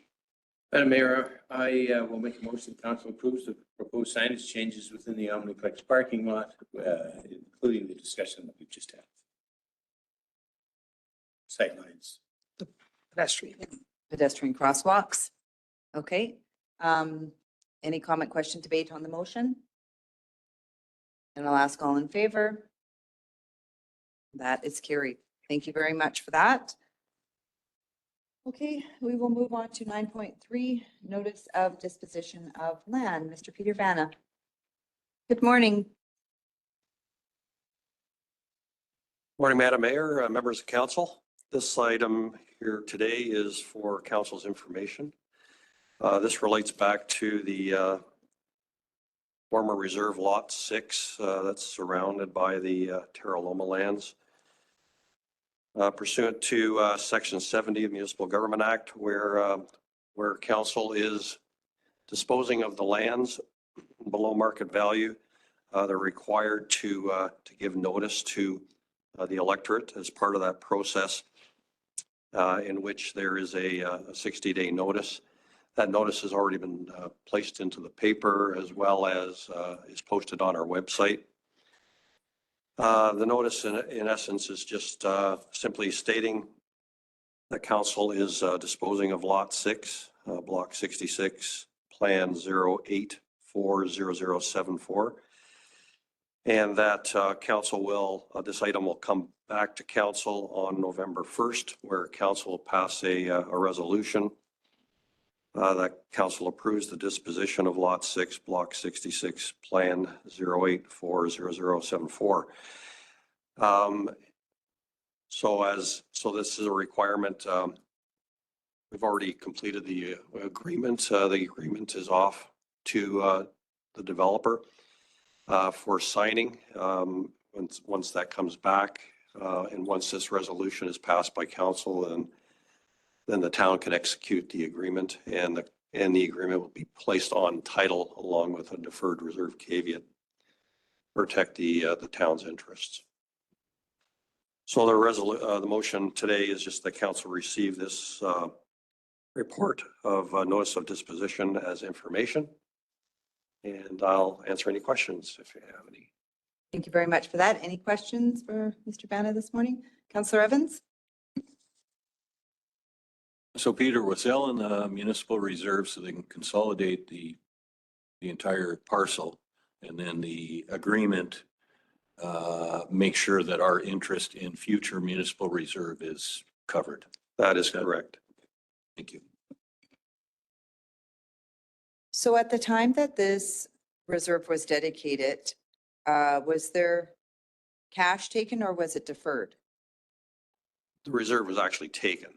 The reserve was taken? Yes, so we had, it was lot 6R, which stands for reserve. Yeah, So earlier last year, I believe, council had the reserve removed so it could dispose of the lot.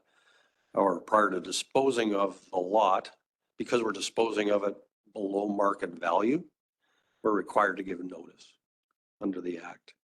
And that's what we're doing right here. And we're also ensuring that we have an agreement in place that's placed on title so that when the parcels are all consolidated together, the developer's parcels plus the town's parcel, it'll be consolidated at some point in time and sold. And so this will protect the town's interests to ensure that at some future time, when there is subdivision, that the town will receive its reserve dedication. dedication, okay. Okay, it's been a while, right? So, and it's a bit confusing. We're getting ready to potentially acquire back. Okay, any other questions? There's no other questions. Is there a member of council that'd like to make a motion? Thank you. Councillor Evans? I'll make the resolution to approve the disposition of lot 6, block 66, plan 0840074. Oh, sorry.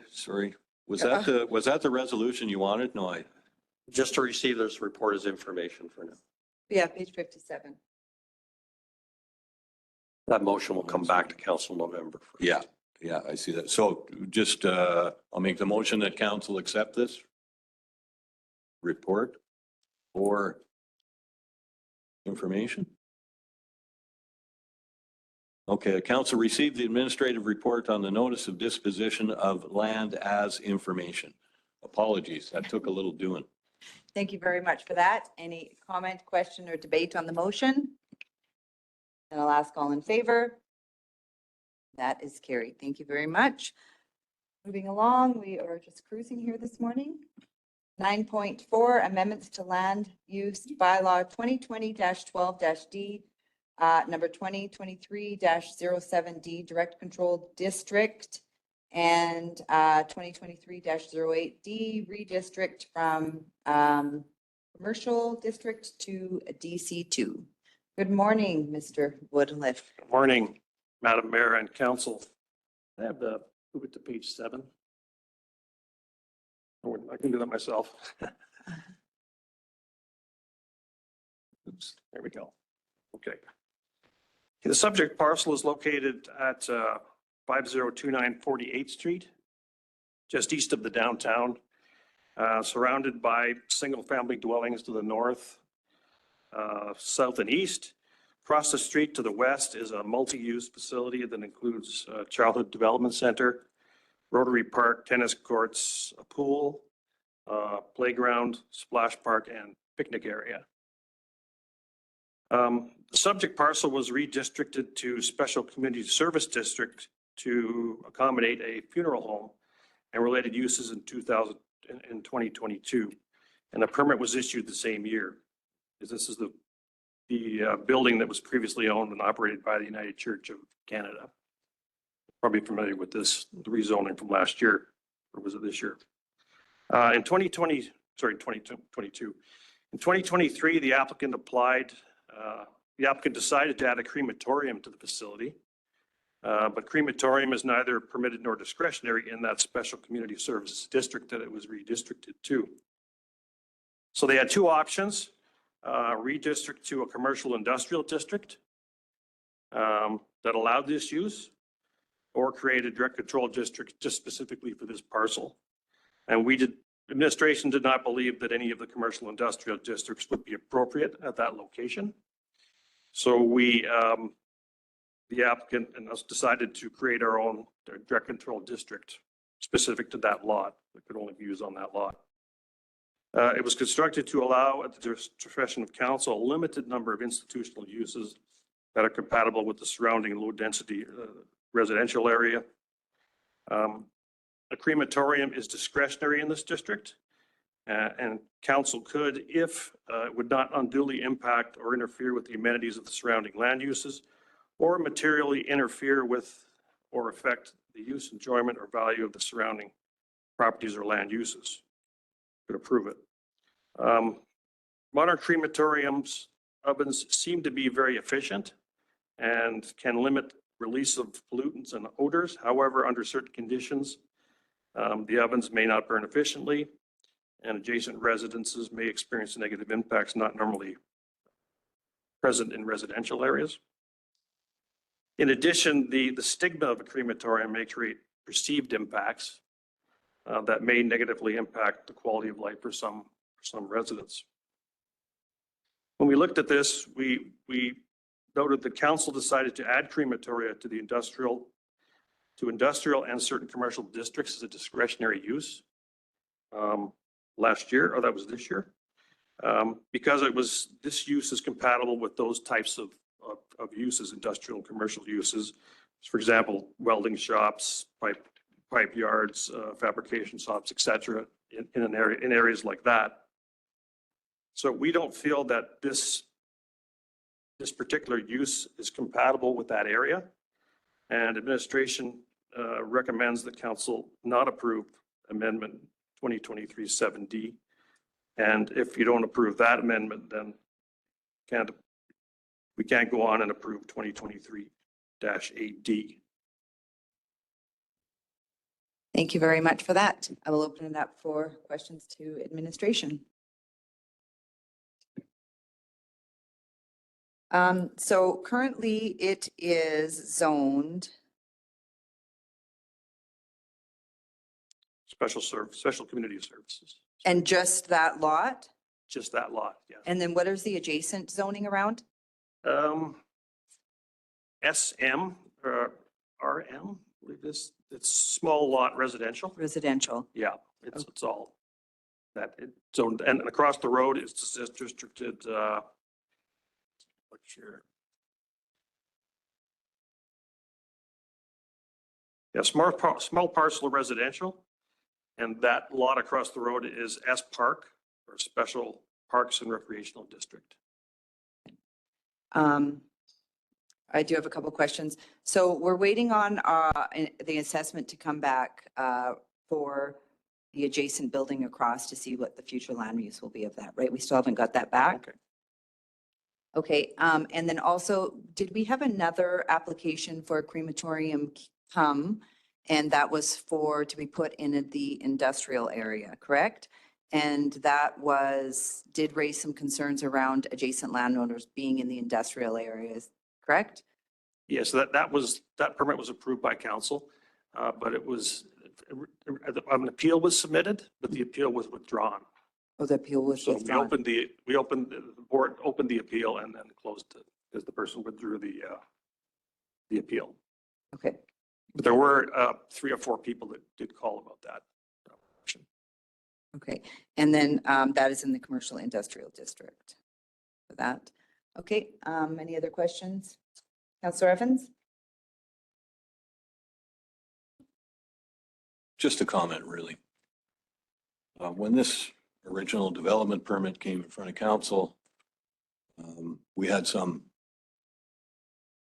members of the public who live in the area, and this particular issue was brought up at the time by them, and the applicants were silent at that time.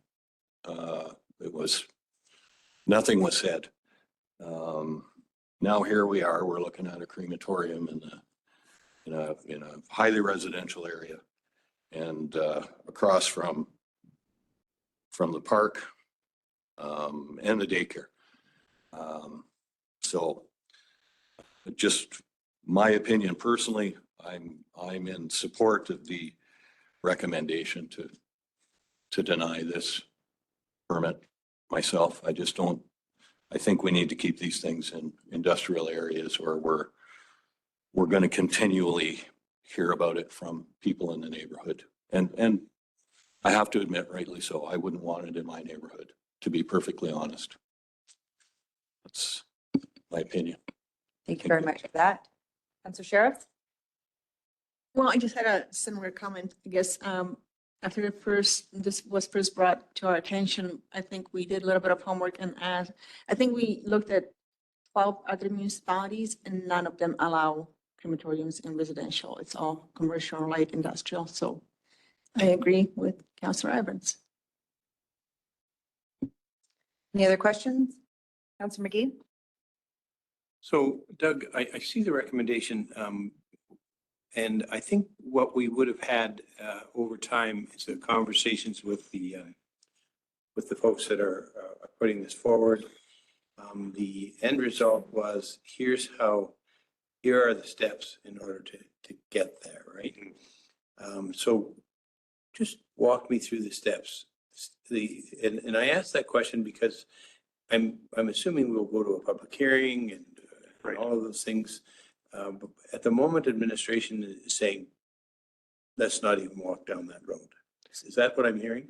No, that's our recommendation, will be our recommendation in the final report, but this is a first reading. So, I mean, the process is that we couldn't allow, we could rezone it to a commercial industrial district, but that wasn't appropriate. So then we're moving on to a direct control district. And after that, they would have to rezone that to direct control. And then we would have to issue a permit. There's 3 steps in there. If the first step is denied, then the other 2 won't happen. But this is a first reading, so I'm assuming that it's up to council, I guess, to approve first reading. And if that's the case, then we move on to the public hearing. Okay, so 3 steps: first, second, third reading, public hearing, hear from the public, and then go to Right, this is the make our first decision. First reading, yeah. But the administration today is making a recommendation don't go down, don't take the steps. And that's what I think I agree. Yeah, this is the report, the recommendation. You could do that, but that's up to council. I thought normally you don't do that. From what my experience is that you read it and you take it for information, and then we go on to the public hearing, second and third. Okay, thank you. Any other questions? If there's no other questions, I'm needing a motion from council.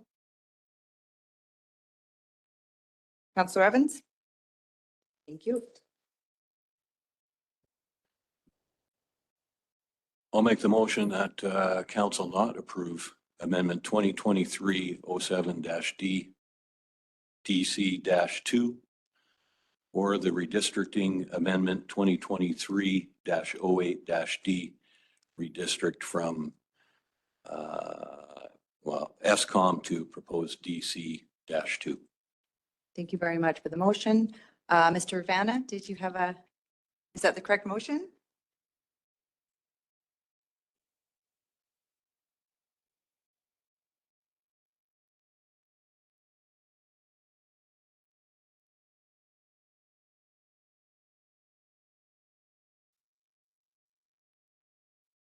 Just a point of process to help council along.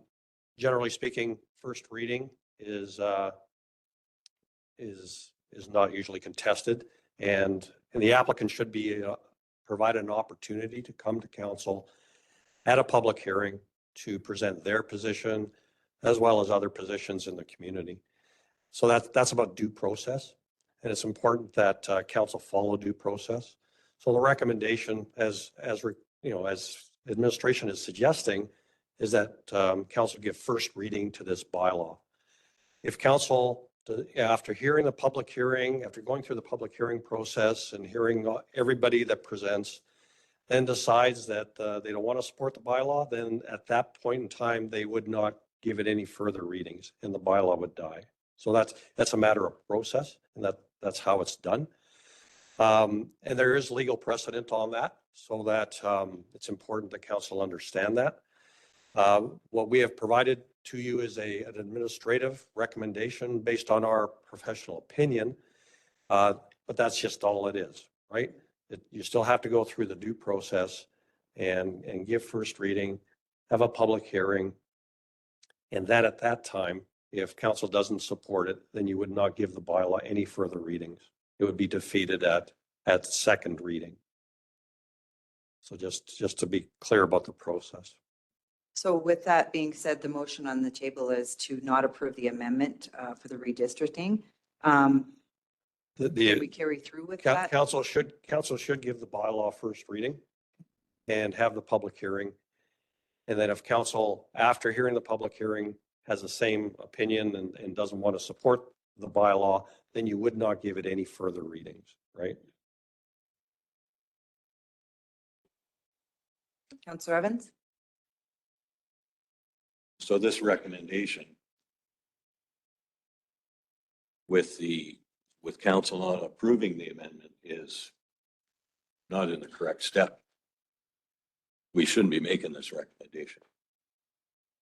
Madam Mayor. Didn't you recommend that we approve it, the first reading, and then address it after that first reading? That's not what this. Council should give the bylaw first reading. But we're not required to. We are required. Well, it's a matter of due process, right? And it's important that council understand that is that you can be challenged if you don't give the applicant the opportunity to come before council and speak to council at a public hearing.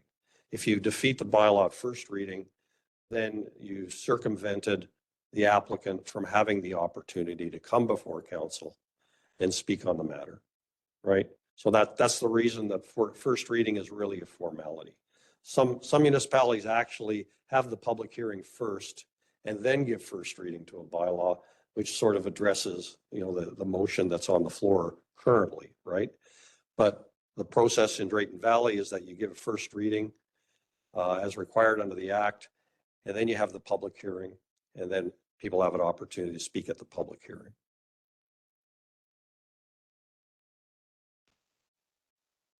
So, yeah, so Hans? maybe as information then, due to this, let's say procedural change in this sense, because the change would then be that the previous motion that was already outspoken by Councillor be withdrawn. But that means that we only take the first reading of the bylaw at this moment.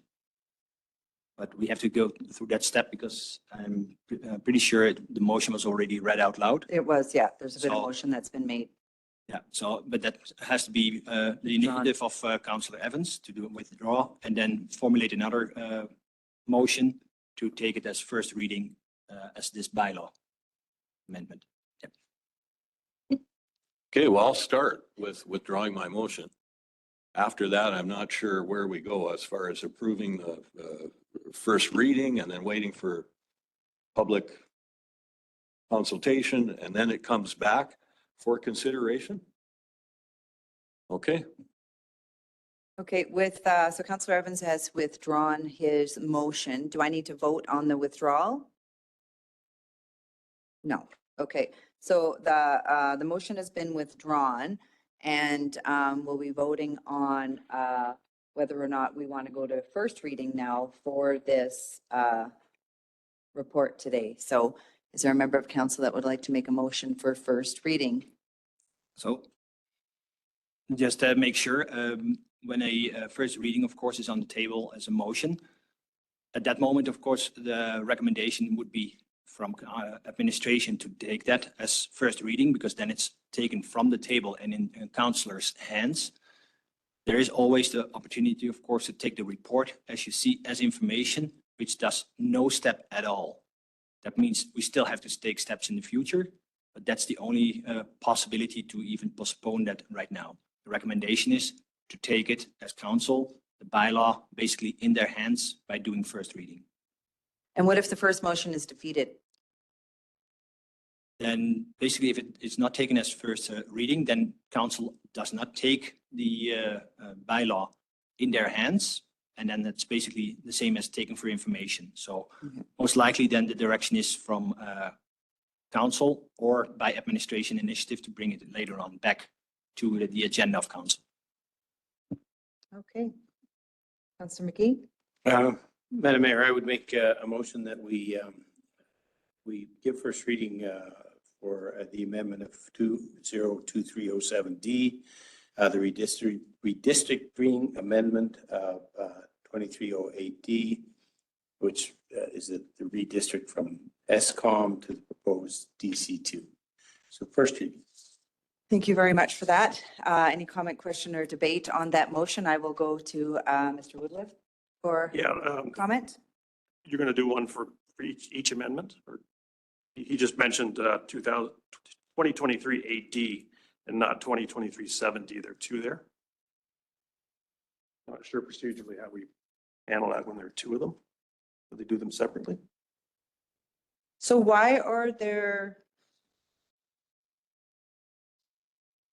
two and not one?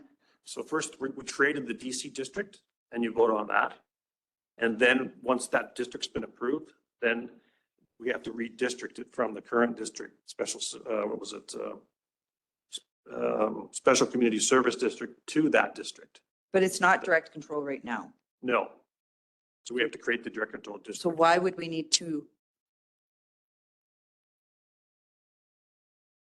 Yeah, you create the district and then you rezone to that district.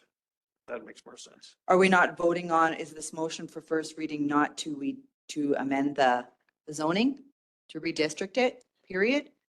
First, to actually create that district, that requires an amendment. So you're adding a district to the land use bylaw. Okay, gotcha. Yeah. Changing this to that district. Yes. Okay, wow, this is a really confusing file.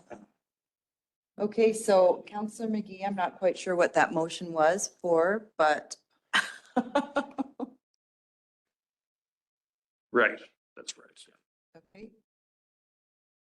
We've got first reading of the first suggestion. To change the land use bylaw. Yeah. So the first motion is to amend land use bylaw 2020-12D to 2023-07D District Control District DC2. That is the first motion. Okay, Pam, did you get that? Okay, with that change in the land use bylaw, I'm just wondering though, Peter, if we were to go, okay, so the first reading is on the table for the change to the land use bylaw. If that motion were to get denied, then how could you proceed with the next one? You couldn't. Okay.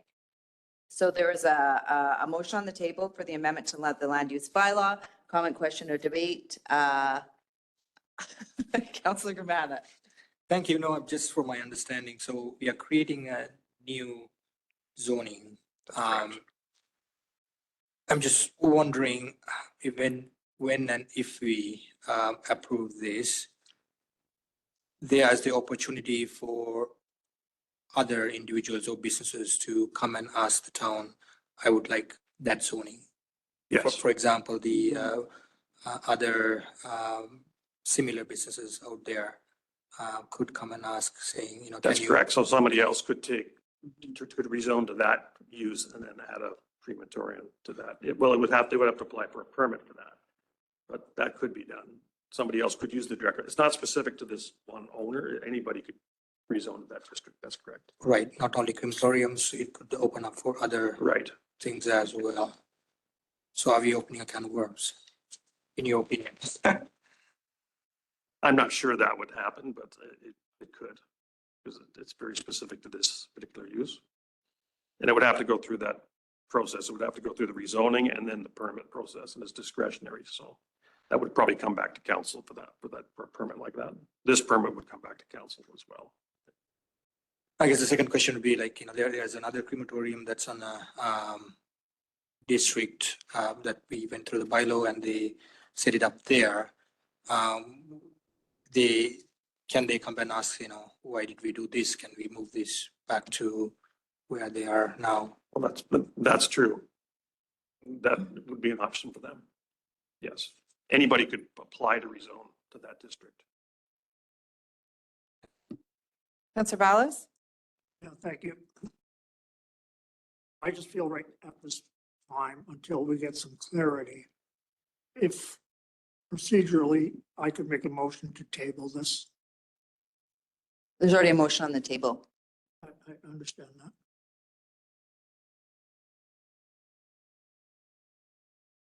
Go ahead. Just explain why we're doing this to save the applicant some time, because we could do them separately. We could present then we'd have to have a public hearing on that. It would take another 2 weeks. And then we'd rezone it. So that would take another 2 weeks. So we're looking at a delay. So that's why we grouped them together. It may seem a little confusing to do it that way, but it saves the applicant's time. That's why we did that way. I think though, maybe what the question is here is, it does seem a bit confusing because we've had land use amendments come forward many times before when you're changing from one district to the other.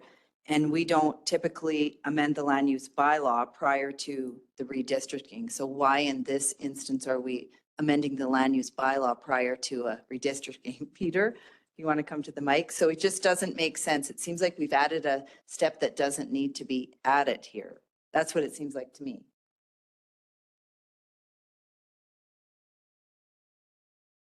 Madam Mayor, Council, so what's happening here is that you've got two things, right? You've got a district, direct control district, that's very specific to this piece of property that's being created. The second bylaw is to actually then apply that district to the property itself. What we've done in the past, that's probably confusing council a little bit, is that we have actually combined the bylaws together into one bylaw before. If you recall previous council meeting, we in fact did that. We created the district and it directly applied it to the property we were focusing it in on, right?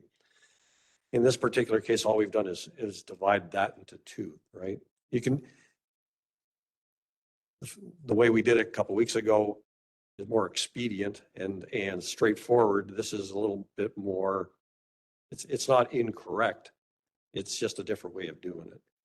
If council would like it to be as one bylaw, then certainly the motion can be withdrawn and referred back to administration to deal with it in that fashion.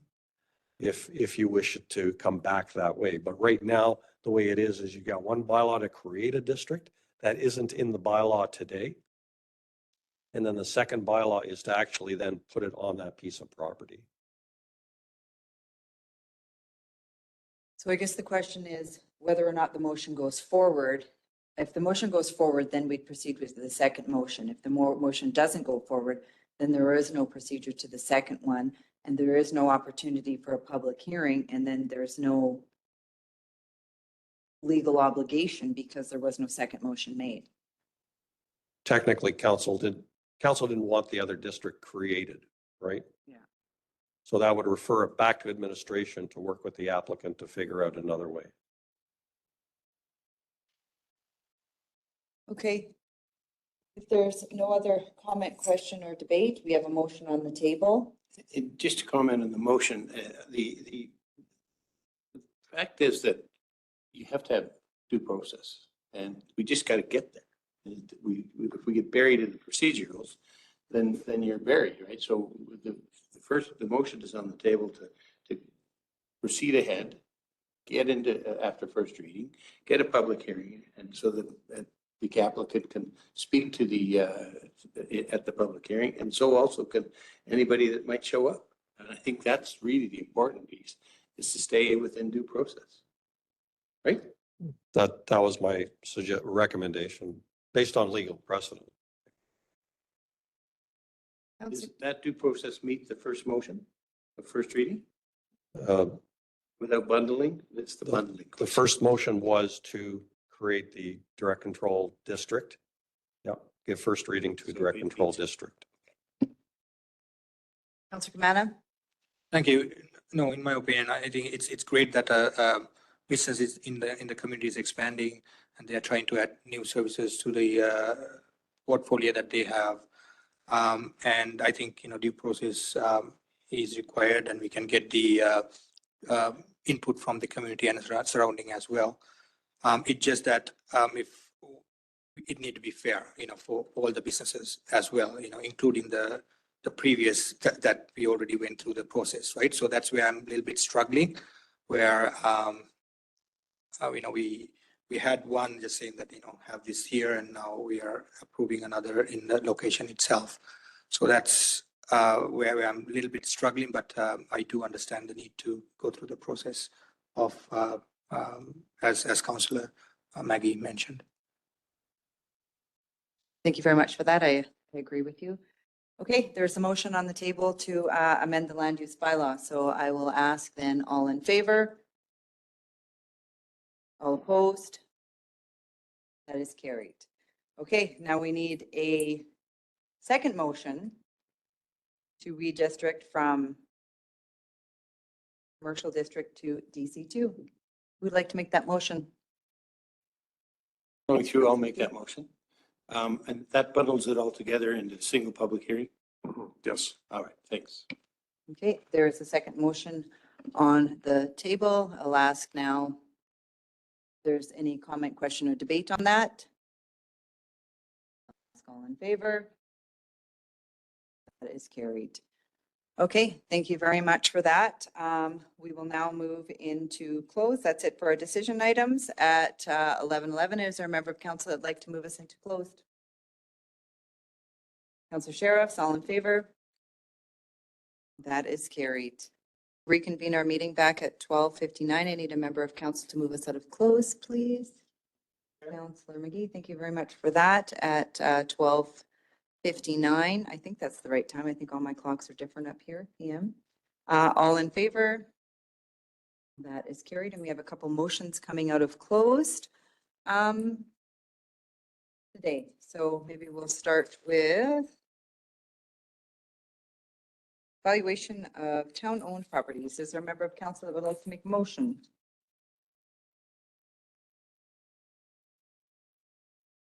I don't know, I always find this side of the room sleeps over here, Rick.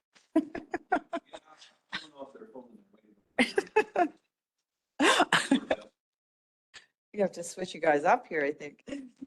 Okay, I believe I remembered it correctly. I will make the motion that the Planning and Growth Services Divisional Report. Oh, no, that's the wrong one. The Planning and Growth Services Report on Town-Owned Lands be accepted along with the 8 recommendations included. Does that cover it? Does that cover it? That's perfect. Yeah. Okay. Okay, thank you very much. There is a motion there. Any comment, question, or debate on the motion? Then I'll just give the comment of, I know that this council is focused on economic development and retention and growth in our community and expanding on our assets and utilizing the assets that we have and making sure that they're available for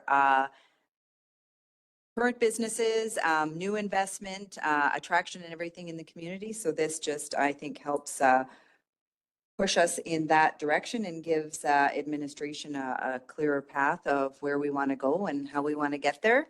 So with that being said, there is a motion on the table and I will ask all in favor. And that is carried. Thank you very much for that. And that wraps that up. Councillor McGee. We have another motion on the floor that I'll put on the floor. I would make a motion that we support our mayor to stand for election at our next AUMA convention, 27-29 of September. And along with that motion, recommend that any member of council consider a committee position with the AUMA. Thank you very much for that. There's a motion on the table. Sure, go ahead, Hans.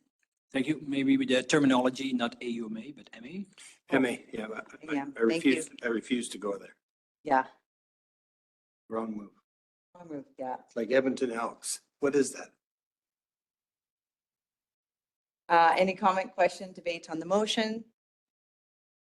I'll just add that I think by representing or being sitting on the board of directors at AUMA or AM, I think is an opportunity that will benefit our town and build stronger relationships with the provincial government, as well as, you know, having councillors sit on the various committees too, I think just places us in a better position and allows us to expand, I think, on things not only within our community, but outside of our community. And I think that there is definitely benefits that will come back to us in return. So with that motion being on the floor, then I'll ask all in favor. That is carried. Thank you very much. And I believe that is all for the motions coming out of close that we have. And that wraps up our decision items, and we will now move into our department reports. Our first department report will be an addition, I think, Mr. Tom Thompson, if you are ready, then I will get you to give us your report this afternoon.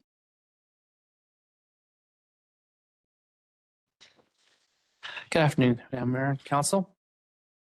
My apologies, I didn't have anything formal for you today, but I have a few things that Council would be interested in hearing. So this week was very good news in regards to our Enforcement Services branch.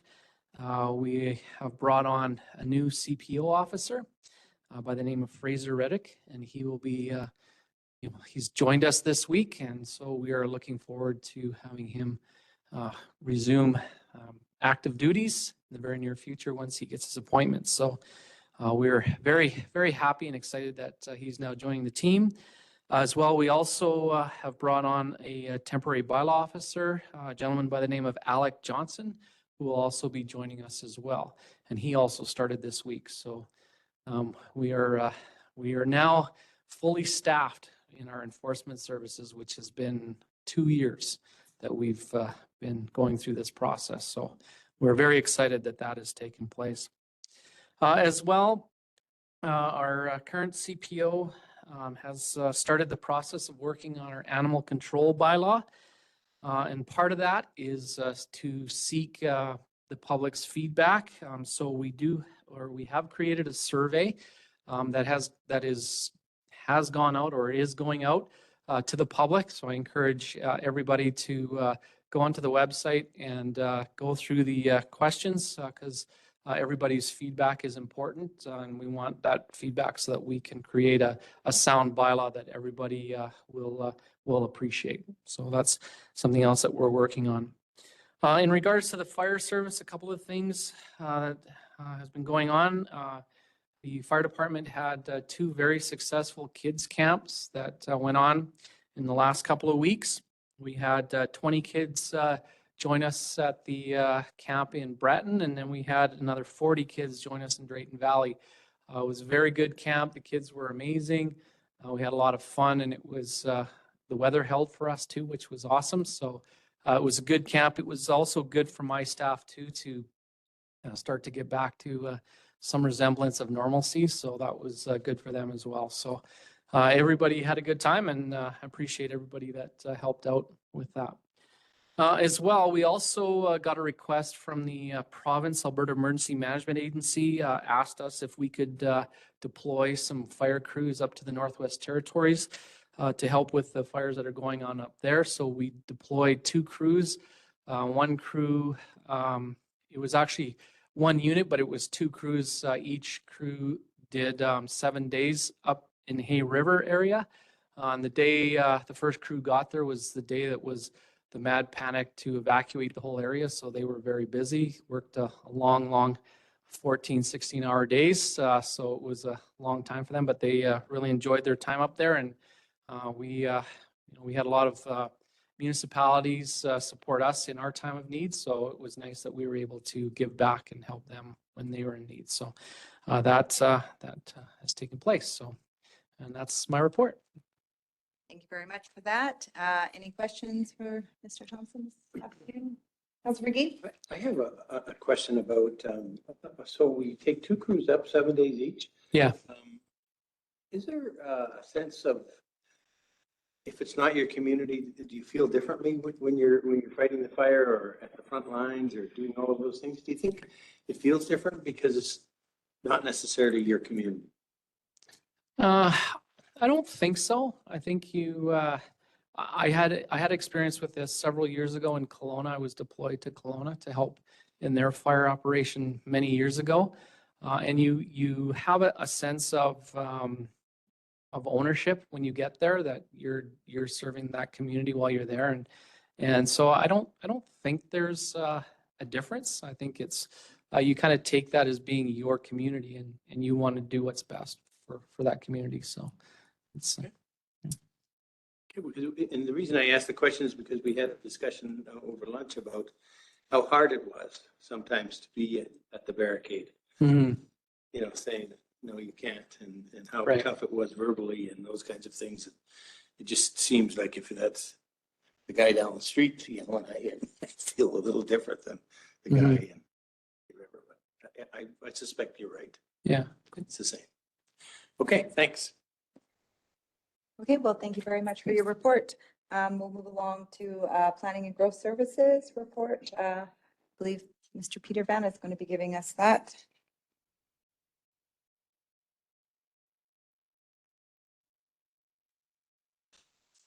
Peter, we also had a Kundi introduced, but I think Kundi was introduced and closed.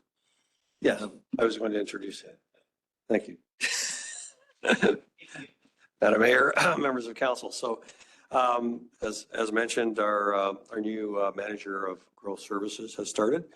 Kundiso Nyambri is from Edson, joins us from Edson, and previous to that he was with the city of Beaumont.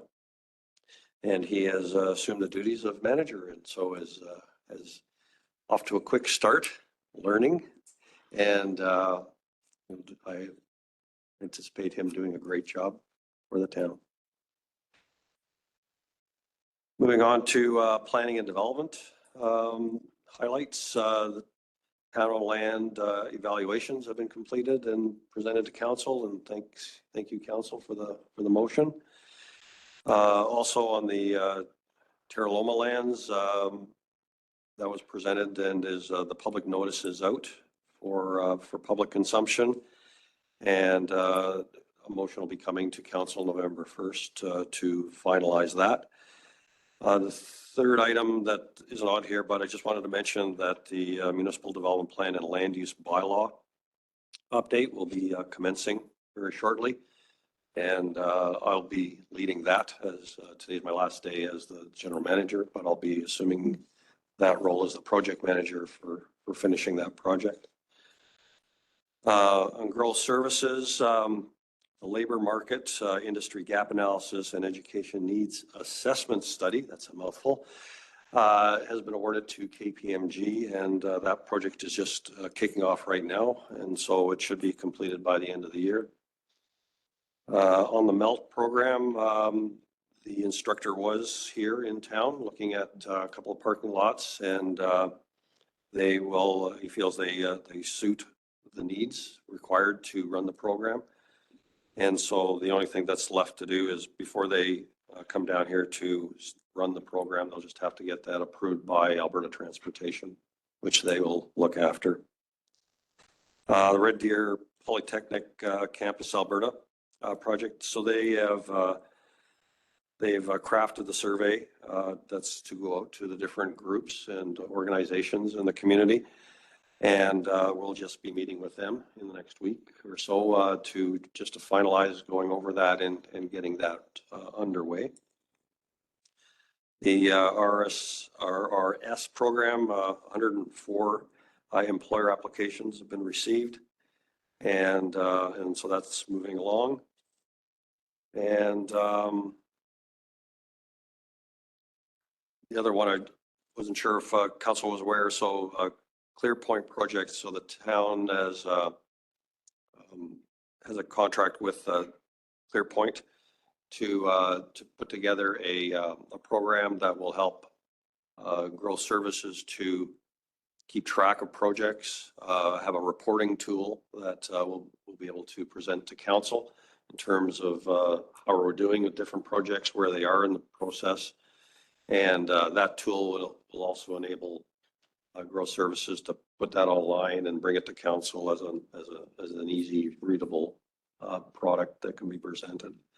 So that's halfway through the project, so that should be complete very shortly. And we'll continue making some updates to our website as well. So that concludes my report. Thank you very much for that. Any questions for Peter on his report? I guess I just have a question in regards to education.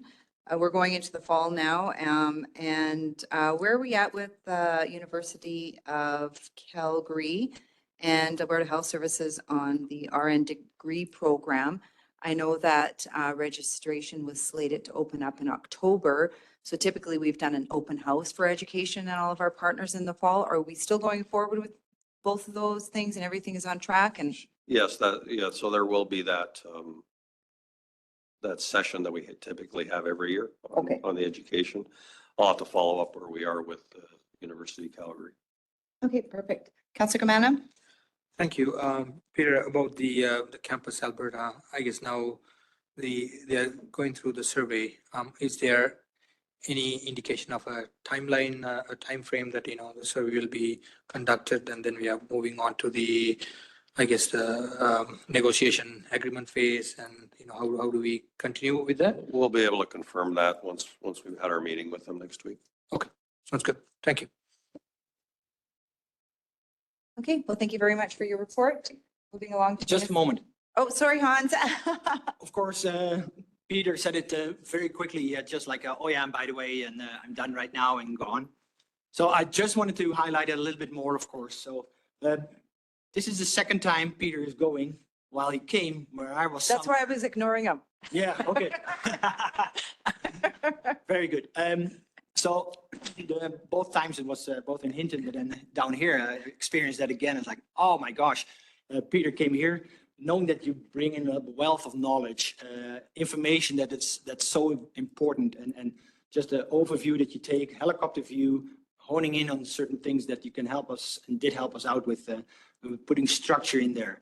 The way you do that is with ease, takes a breath, makes it even funny, has a little joke, he knows it.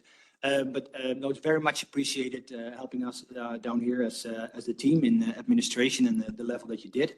So we're really going to use you for your services, that you continue with that. But on the other hand, we're not going to ask him in another community again to come out of retirement, because we really appreciate it, and you deserve your time together basically back home and enjoy retirement as well. So thank you so much. Oh.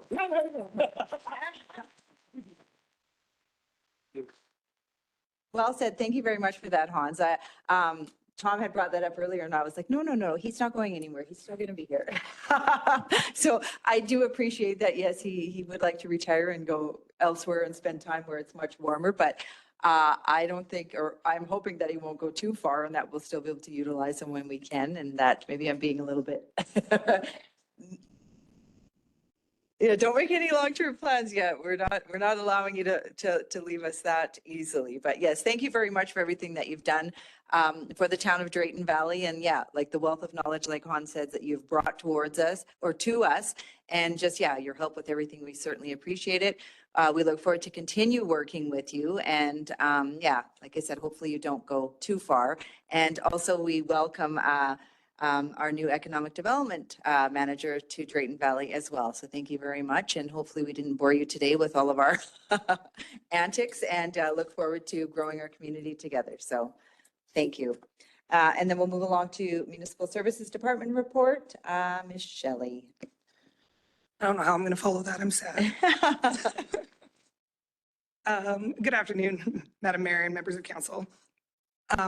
Just going to give you our department report. So for Public Works, parking of stalls downtown, if you guys haven't noticed, we decided to do that internal to save some costs. So we have the machine, so we utilized it and was able to complete that in-house. Gravel is being added to some of our alleys throughout town. There's some rutting issues, so we want to get some maintenance done on those. Mowing of ditches is still ongoing. Potholes around town, we had to take a pause because our machine broke down. It's now fixed and it's back out and doing some more pothole filling. Utility locates this year has been extraordinary. There's a lot of activity going on around town, so it's definitely kept the crews busy. The slope failure on Range Road 73, we've gathered a bunch of proposals and we're just reviewing those proposals now to move forward with what's going on with that slope failure that I brought to council a while ago. The water plant, ongoing maintenance is always happening. We're getting some patchwork done from previous water repairs around town. That includes the one on 55th Ave for the sewer crossing. That'll happen on a weekend coming real soon. And the dips on Matson Ave, we added that to our repairs as well. So that'll be addressed soon too. Plans for our 6 pressure reducing valves and doing our maintenance checks on those are going to be starting up right away. So we'll have some maps go out. There'll be some road closures because most of them are located right in the middle of the roads. We'll have to be mindful of schools because there's a couple within school zones. Staff are still working on main valves, the ones that we've completed this year, and functioning testing the ones that we determined deficient. And we're quite pleased that we were able to get most of them working just with internal forces without having to contract that out. 3, however, leak quite severely when we operate them, so they will need to be replaced. Winterizing of fire hydrants is ongoing. The pilot project, I'll move on to wastewater now. So the pilot project for Sager is now up and running. We commissioned it. We did training sessions. It was quite awesome to see that it was only a 13-minute training session. That's all it took to teach us how to run the system. And now it's live. So that'll be ongoing until May of next year. And then we'll collect that data to move forward with our additional upgrades to the wastewater treatment facility. Monitoring wells, these are wells located around our lagoons. We have to sample them to make sure that our lagoons are performing properly, so they're not leaching out or leaking anywhere. So that was completed and our results came back and they were good. Frank Maddock High School had a sewer line issue. A lot of that was on the town side. So we were quick to make a decision on getting that repaired just so that they could start their school year with no no upsets. For Parks, Parks is working on, there's an island at the cemetery that council had brought up that was looking a little rough. So Parks has been working on completing that for landscaping. They're just waiting for the limestone, which will be coming right away. And they're going to put a nice tree in there, and we'll send some pictures out to the public once we get it completed. Parks and Public Works made a visit to ECDC to show them equipment and for educational purposes and interdepartmental relationships. It was really awesome. Grass maintenance is ongoing. Summer staff, unfortunately, are all leaving now, so we are limited on our staffing for the summer now, for the end of summer, sorry. For the landfill, the Cell 4E construction looks to be, we're going to be completed by the 23rd. The rain kind of slowed things down. They were thinking the 15th of September. Now they're pushing that to the 23rd of September for completion, and it's looking really well. 50 Ave construction, we experienced some delays, of course, due to rain. We also have some increased vandalism on site. So people are stealing our construction signs that are out for public safety. They're throwing in the delineators from our excavated area. So just for public safety, we didn't want to shut it down on a weekend, but we did end up shutting it down on a Saturday just to keep the public safe. They are forming all of the curbs and swales and along the north side of the road, so in the westbound lanes. That should be completed by Friday. And they also got the final lift for the subgrade. So they're pretty well prepped to start on the north side for paving. But they're going to shift gears and move over to the other side and get the subgrade up and then pave it all at once. Trails are going to be starting September 15th. We just put out a public engagement piece as well as some social media posts because we will have to shut down that park area for the duration of construction for public safety. But they're expecting to have that completed by October 31st in Peace Park, or not, yes, Peace Park and the West Valley Park by the pool. Streetlights for along the Ring Road, that is still a go. We haven't heard anything back from Fortis saying that there was conflicts that have delayed the project. So their expected ETA is to have them completed by October 31st as well. The distribution project, I have a meeting next week about it. We are pretty much done the preliminary design, and that next step is investigation work to get to final design. So that means making sure that the water main alignments are in place, land acquisitions, because the right-of-way may need to be extended. There's multiple moving parts to this. The geotechnical test holes to determine the quality of the ground, hydrovac investigations. There's about 31 holes that they suspect that we'll have to punch to verify underground utilities because it's quite congested in those areas. We're trying to squeeze that down a little bit so it's not as much, but that'll be our discussions next week. And that concludes my report. Thank you very much for that. Any questions for Ms. Terry? Councillor McGee? Slope at the coulee, that's the slope you're talking about, the slope? Correct. Yeah. We've had some really, really solid rains. Has there been any more movement? I haven't noticed any movement, and I mean, the Nelsons have been kind of keeping me up to date on how that's going. So they haven't said anything about it moving further. And so you're doing some study on it, or you're just thinking to leave it through the winter? We're going to do a study. Repairs won't happen till next year. There's no way that we can get conditioned clay and all of that in place this year. So we're just trying to figure out what the recommendation is to repair it so it doesn't fail again, and then we'll move forward on that. I did see our local painters out on Main Street, and I had a good chat with them. They were actually having quite a bit of fun and excited about doing the job. So yeah, good to do that. I did mention that there's a handicap spot in front of Material Matters, and we had painted it gray, but the gray is worn off, and because there's a handicap spot in front of EPAC, and then there's a handicap spot, so that one just across the street, we had thought a year ago that it doesn't not necessarily need it. And I know that the owner of the business was perplexed. And so we painted it gray, but it's just not lasted. And so I just mentioned it to them, and then they were going to take it back through you. They did. So they are going to address that. Okay, good. Thank you. You're welcome. Any other questions? Councillor Evans, sure. So the Sagar system, they have a self-contained unit that they hauled out there? Yep, they placed a CCAN right beside our UV building. Oh, yeah.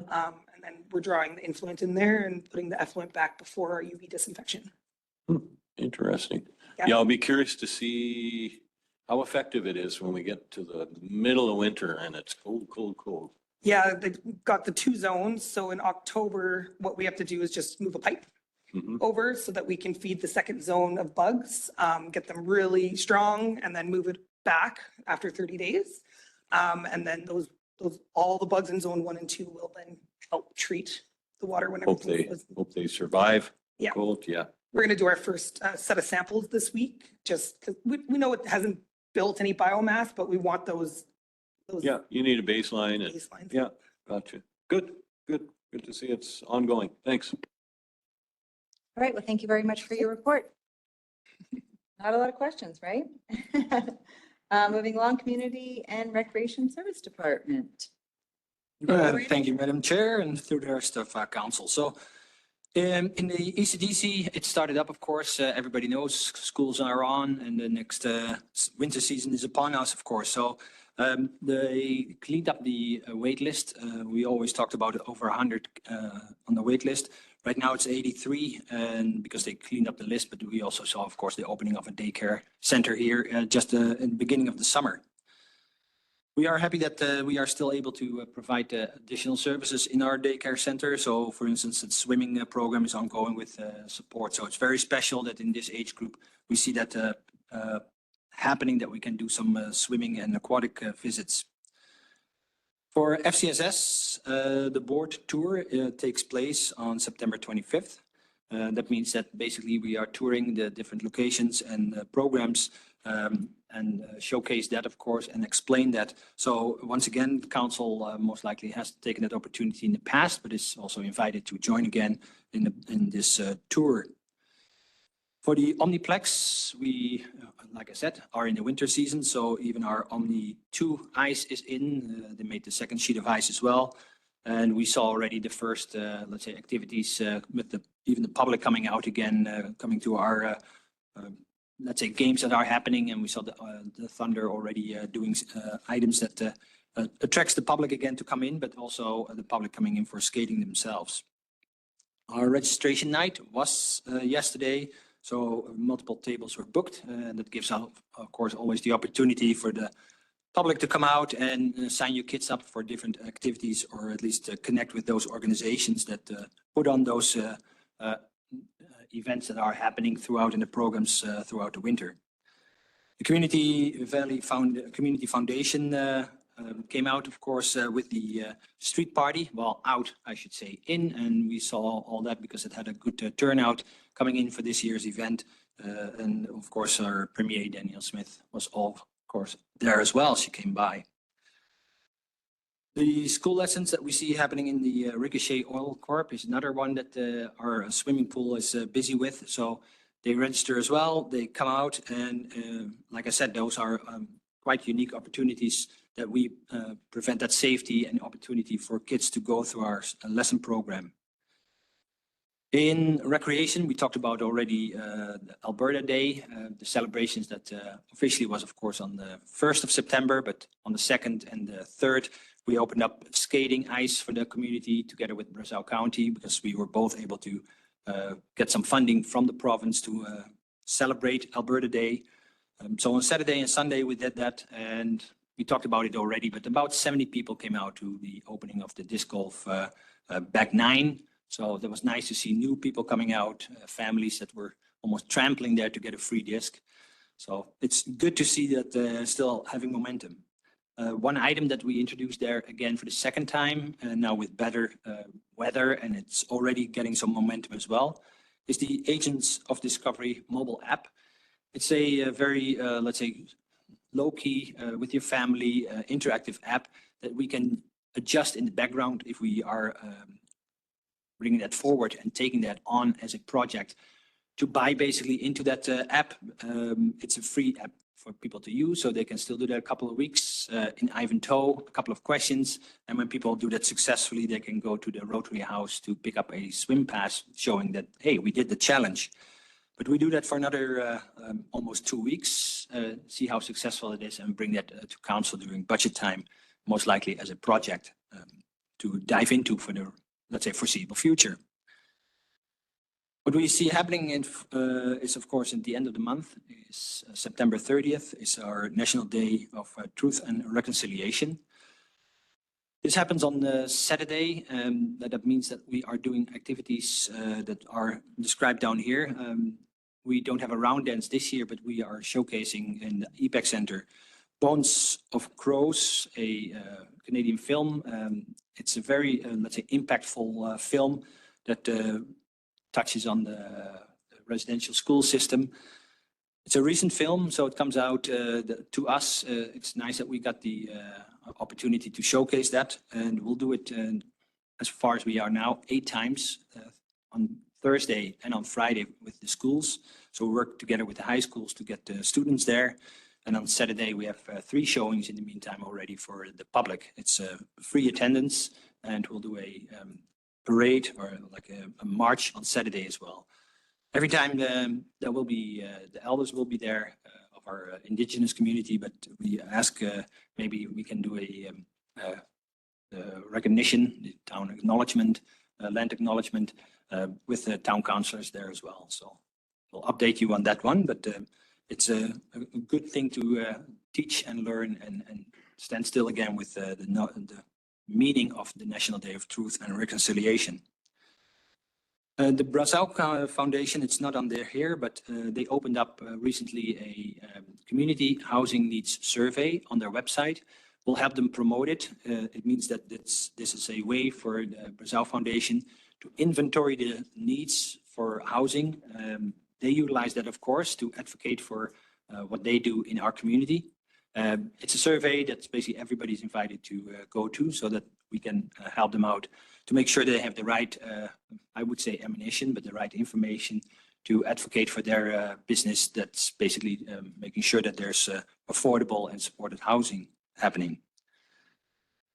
In facilities, there's a little list over there, but there's happening way more, of course, in facilities and maintenance, together with our latest addition in that team. So we work with our locations. Basically, sometimes it's a backlog that we are taking care of. So buildings like Crossford Crit is not on there. Urbanada is ongoing. But the biggest thing is basically going into budget time again. So administration is gearing up. We send out internally our budget timeline to create all the budget information that will come to council, have discussions with council in the process to come to the 2024 budget. So that includes the base budget, that includes our capital requests and the opportunity for operational requests for projects. So of course, administration is busy with that, but facilities for sure as well. And that concludes my highlights in the report. So any questions? Thank you very much. Any questions? Councillor Ballas? Thank you. I just note, you say we continue to be in contact with Chandos regarding warranty issues. Have those warranty issues been addressed? Yes, that's correct. So the warranties, of course, most of the items are, you take a look at that year time frame. So that means the beginning of February when we opened up. But there are certain items that we have to address, of course, as soon as possible. We have certain items that are, let's say, directly quality of the water or the things that our operational staff notices that have to be addressed. So certain things are always challenging. You think a new facility has 0 issues. That's absolutely never the case. So we work through that, of course, to make sure that we complete the whole project satisfactory. Councillor Kamani, did you have a question? Yeah, no, thank you. The old pool, I guess we've, for the last budget, we've said, we're going to do certain things and then we'll pick up for the next budget. Are we going to go out there and then get some suggestions from the community, or what's our next step would be? Yes, that's correct. So getting out to the community and getting to council is our next step. So first of all, I'm finalizing that report with, say, the technical background on it. And part of the budget is this basically determining what the opportunities are. So like I said earlier, there's bigger categories of what you can do with a building like this, utilizing it as almost as such with a low key of improvements, or going to a higher end improvements for the functions that you want to realize. But it's part of our budget process to get to council and the community to see what the opportunities are. Thank you. Other questions, Councilor McGee? FCSS tour, and we've been on the tour before, as you suggested, and, it would be good. So what was going through my mind when you mentioned it is whether or not it would allow for any public participation. I'm thinking of Amanda at the newspaper, those kinds of things, that there may be opportunity to see what's going on there. I don't know. That's a logistic thing. Yeah, I appreciate that suggestion, and I'll take it on with Lola and see what the opportunities are. But it's a good suggestion. Okay, well, thank you very much for your report. And our last department report is Communications Department report. Ms. Stone.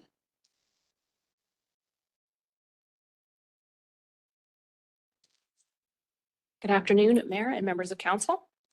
As always, we have quite a bit on the go. And so as others have mentioned, we have our animal control survey out. So that is on our engagement platform. Again, we encourage everybody to have a look at it, share it. We've been promoting it on social media, the newspaper, and other channels. So if council would wish to do the same, that would be great. That helps get lots of feedback from the community. Shelley was mentioning about the trail upgrades. That's also on our engagement platform, and we're promoting that to keep the community updated on those important upgrades that are going on in the community. And we'll be providing some more updates on various projects from Shelley's department as we go through with 50th Ave, the trails, etc. It's been a busy couple of weeks with Alberta Days, promoting all the goings-ons there and the grand opening of the disc golf course. And as Hans was saying about the Agents of Discovery, making sure that we're promoting that and getting the community engaged in all of those things as well. The citizen budget tool, we're rounding the finish line on getting that all together. I'm really excited that it's really coming together. I'm really hoping to have this out as early as next week. Now that Alvera is back, we're gonna just make sure to go through it and that's functioning, and we're just kind of in like the testing phase of it. So I'm really excited to get that out and get the community involved in the budget process. And then one of the other big things that we've been working on with our Tangent Civic, they were the ones that provided a lot of heavy lifting when we were doing some promotion of the big gala event, and also with zero fee tuition and getting some promotional videos going on. I've made this decision to repurpose our CETC Facebook page to be more of our platform for housing our education information. We're going to cross promote that on the town's social channels as well. That channel already has a following of just over 800 followers. So I'd like to see that grow to a couple thousand before we see if it can stand on its own. And we're starting to utilize it and posting some information about the Bachelor of Nursing program through U of C on there. We're going to be updating our microsite for zero fee tuition as well. And as the Grow Services moves through and getting the MELT program, we'll house that information on there as well. So those are the larger things that we have going on, if there's any questions. Thank you very much for that. Any questions for Ms. Stone? Councillor Evans? Jen, the community events calendar on our website Yes. got our meeting dates on it. I think that when we pulled it up, that was about all it had on it. Is there any plans to try and get more stuff on there? Or, Yeah. And I'll just say this: I realize we're more focused on social media, and you know that's what's rocking and rolling these days. But I think there is a certain percentage of the community that thinks, okay, I got to find something out about Drayton Valley. I'm going to go to their website. So I just think it's a tool that certain percentage of our residents and people from elsewhere would find useful. So anyway, just asking, we're gonna try and fill in that sucker and get some more information out there. Yeah, thank you for the question. That is definitely the intent behind it. It is meant as a free service for anybody in the community that has a public event that's going on. We do promote its availability on social media, in the newspaper, to try to get the word out. We've sent out internal emails to all of our staff, like if there's events going on in the community that you know about as well, please connect with the user groups to use it as well. So we really try to make sure that we're getting that information out to the community. We advertise it regularly. We often get questions from the community, like, I have this event going on. I want you to push this out on social media. So what we do is we encourage people to use those, like the event calendar, and then we promote the whole calendar so that we're not kind of picking and choosing different events or organizations in the community to kind of highlight. It's for everybody to use. So I would agree that it's underutilized at this point. I'm hoping that it gets a little bit more traction. I've upped the frequency in which we promote it on all of our channels as well. Hopefully that helps. But also when council's out talking to people, if you hear of an event that's going on, please encourage that. And also the electronic sign at 50th and 50th is free for nonprofits and charity to use as well to help promote their event. So yeah. Just one more comment. I know when we searched for it on the site, it was, you could ask Cora. I'm not sure what words she put in there, but she did have a bit of a tough time. She had to search 2 or 3 times. I think she threw calendar in there and a couple other things. So just maybe check to make sure that it's easily accessible for somebody who's looking for it. Thanks. Thank you. And then just to clarify, Jen, so for the events calendar, we don't put on what's happening in the community. It's up to individuals or user groups to put it on whatever they're hosting or a part of themselves. Absolutely. Sometimes there's things going on in the community that I don't know about, or maybe our community services might not even know about. So it's a way for people to promote their program, and then we don't kind of feel like we have to try to find out what's going on from everybody or get everybody's event schedule from all of the other community organizations. It's just open for everybody to use. So do we use it for things that are led by the town? Like, let's say Lanterns on the Pond, would we put that on there? Would we put the Mayor's We Gala? should, Would yes. we put Alberta Days? We do that ourselves? We should, yes. Okay. If it's our event, yes. Then we do. Okay, gotcha. Go ahead. How difficult is it for these groups to access and fill in the calendar? Like, is it an easy process? I find it's easy, but I'm also on social media all day, every day. So are they going through social media? No, you just go onto our website. There's like a little button that you click, like add my event. You can enter in all of your details. You can upload a poster or a picture. I see. Yeah. Okay. So that's going to the Town of Drayton Valley website, and then It's under the things to do tab. Under It the should things be to do. events. okay, under the things to do, and then you would go to, It should be an events tab. do you know what? I don't know if it's just my page or if it's anybody else's, but when I bring up the town's website, half of it's missing. And I noticed this last time I went on it. So I don't know if that happens for everybody or if it's just my computer. I was on it. Were you just on it? Yeah. Because my it's events. working maybe I- fine for me, but. Okay, maybe that's I'll not show say it to it's Nathan like that for after everybody. there because I can't see the events, but I'm just testing it out here to see if it It's is working for you easy, guys? right? Okay. Hans has it up here. It seems to be displaying correctly. Oh, okay. Sorry, the easiest to find it is in the bottom of our town webpage. In the center bottom, there's the logo, and click straight away to the calendar. Okay, perfect. Okay, for anybody that's listening. Councillor Ballas? Thank you. One time it was discussed about the possibility of linking the Omniplex schedule to our town site. Is that something that still is under consideration? And maybe it could be done with the Ricochet pool as well. I do remember the conversation and maybe Hans would recall better. I don't know if there was something to do with the software that they use for those specific things at the Omniplex. I don't know if it would marry up the way that we were thinking that it would. I remember there was something to do with their specific program. I'm not opposed to it at all. There had been discussions as well about the Omniplex. Obviously, like that team can upload all the information they want to the events calendar as well. Do we call Hans? Yeah, so thank you. So yes, the system is, let's say, a little bit newer, of course, in the Omniplex, how they display their schedule and information on the TVs that you see over there. So that's not directly linkable with the calendar like we are discussing right now, for instance, on the town website. So it would be a second entry of every specific item, of course, in the calendar from one to the other, a manual entry.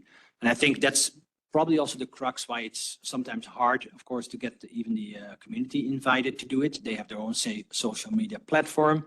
And of course, it's an extra step to go to our calendar and upload it there again manually while you already did it in your own, let's say, standard platform where you did it already for years. So it's not a direct link, but we can take a look at it again to see how much is possible to incorporate in our town events calendar versus what you see already in the Omniplex itself It may and the not even schedule. have to be part of the calendar. It could be just a separate link. Oh, yeah, we can, if the Omniplex can send us over like their schedule, like we can just It's post it on. It's running there all the time. I assume that's running by computer. Mhm. Yeah, if they can send me that information, I can easily post it on the Omniplex page on our website. If that's what you're after. Yeah, it's just would be nice to know what's happening down there, if you know, because minor hockey really gets the brunt of it because unless you know where to look, you don't know what's really happening down there. Yeah, it would be easy. Well, I think it would be, I don't know how they have it sorted at the Omniplex, but Heather or whomever down there should be able to send me their schedule of events that's going on for the month and send it over. They do that for the skating, like the public skating schedule and stuff. They already do that. So it's hopefully a simple solution.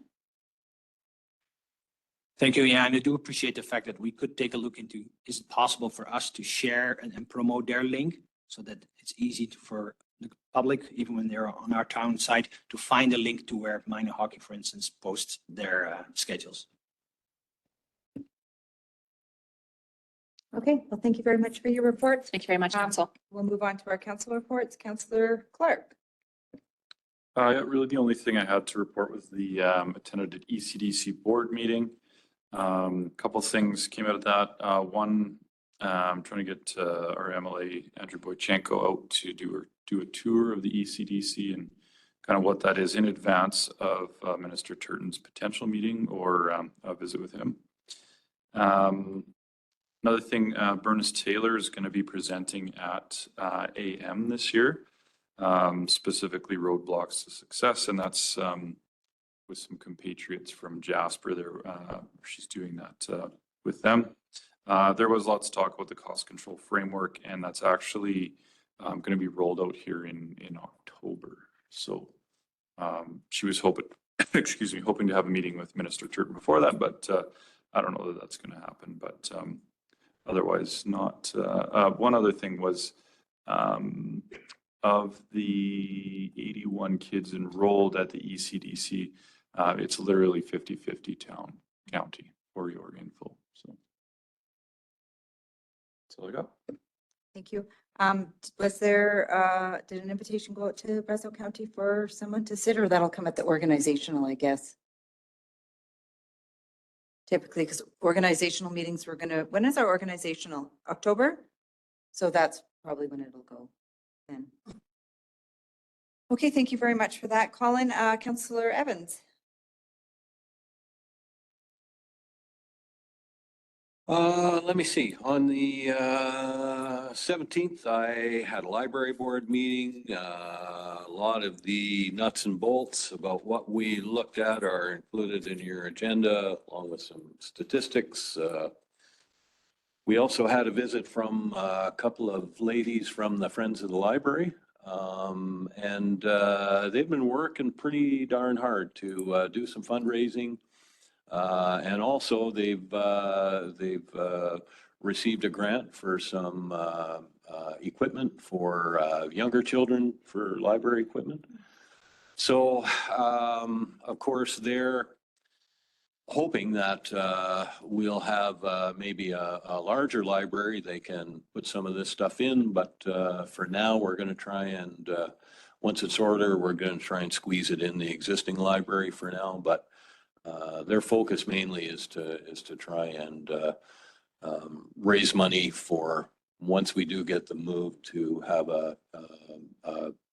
a nice children's area. And that's kind of the focus of their fundraising at this point in time. So they're working hard, and you know, I got to give them credit. They're finding some success there. So that's pretty exciting. And I've kind of updated them on where we are with the old pool and kind of our tentative options there. And that we're still waiting to see if it's a serviceable building and if we want to maybe head over there. On the 23rd, I attended the growth services meeting. And then on the 29th, the sustainability committee meeting we had. A few highlights from that. We did have a discussion with Peter previous to the meeting about incorporating some sustainability objectives or suggestions into the MDP. And maybe he'll have time to come see us at some point in time in that process and have a little further discussion on that. Recovery at the landfill.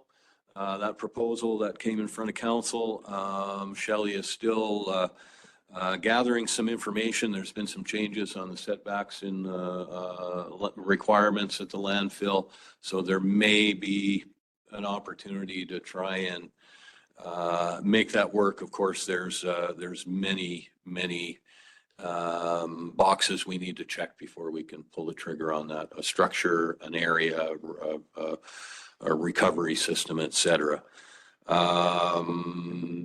Let me see, the CTC beautification. They're going to bring some suggestions forward and a budget number.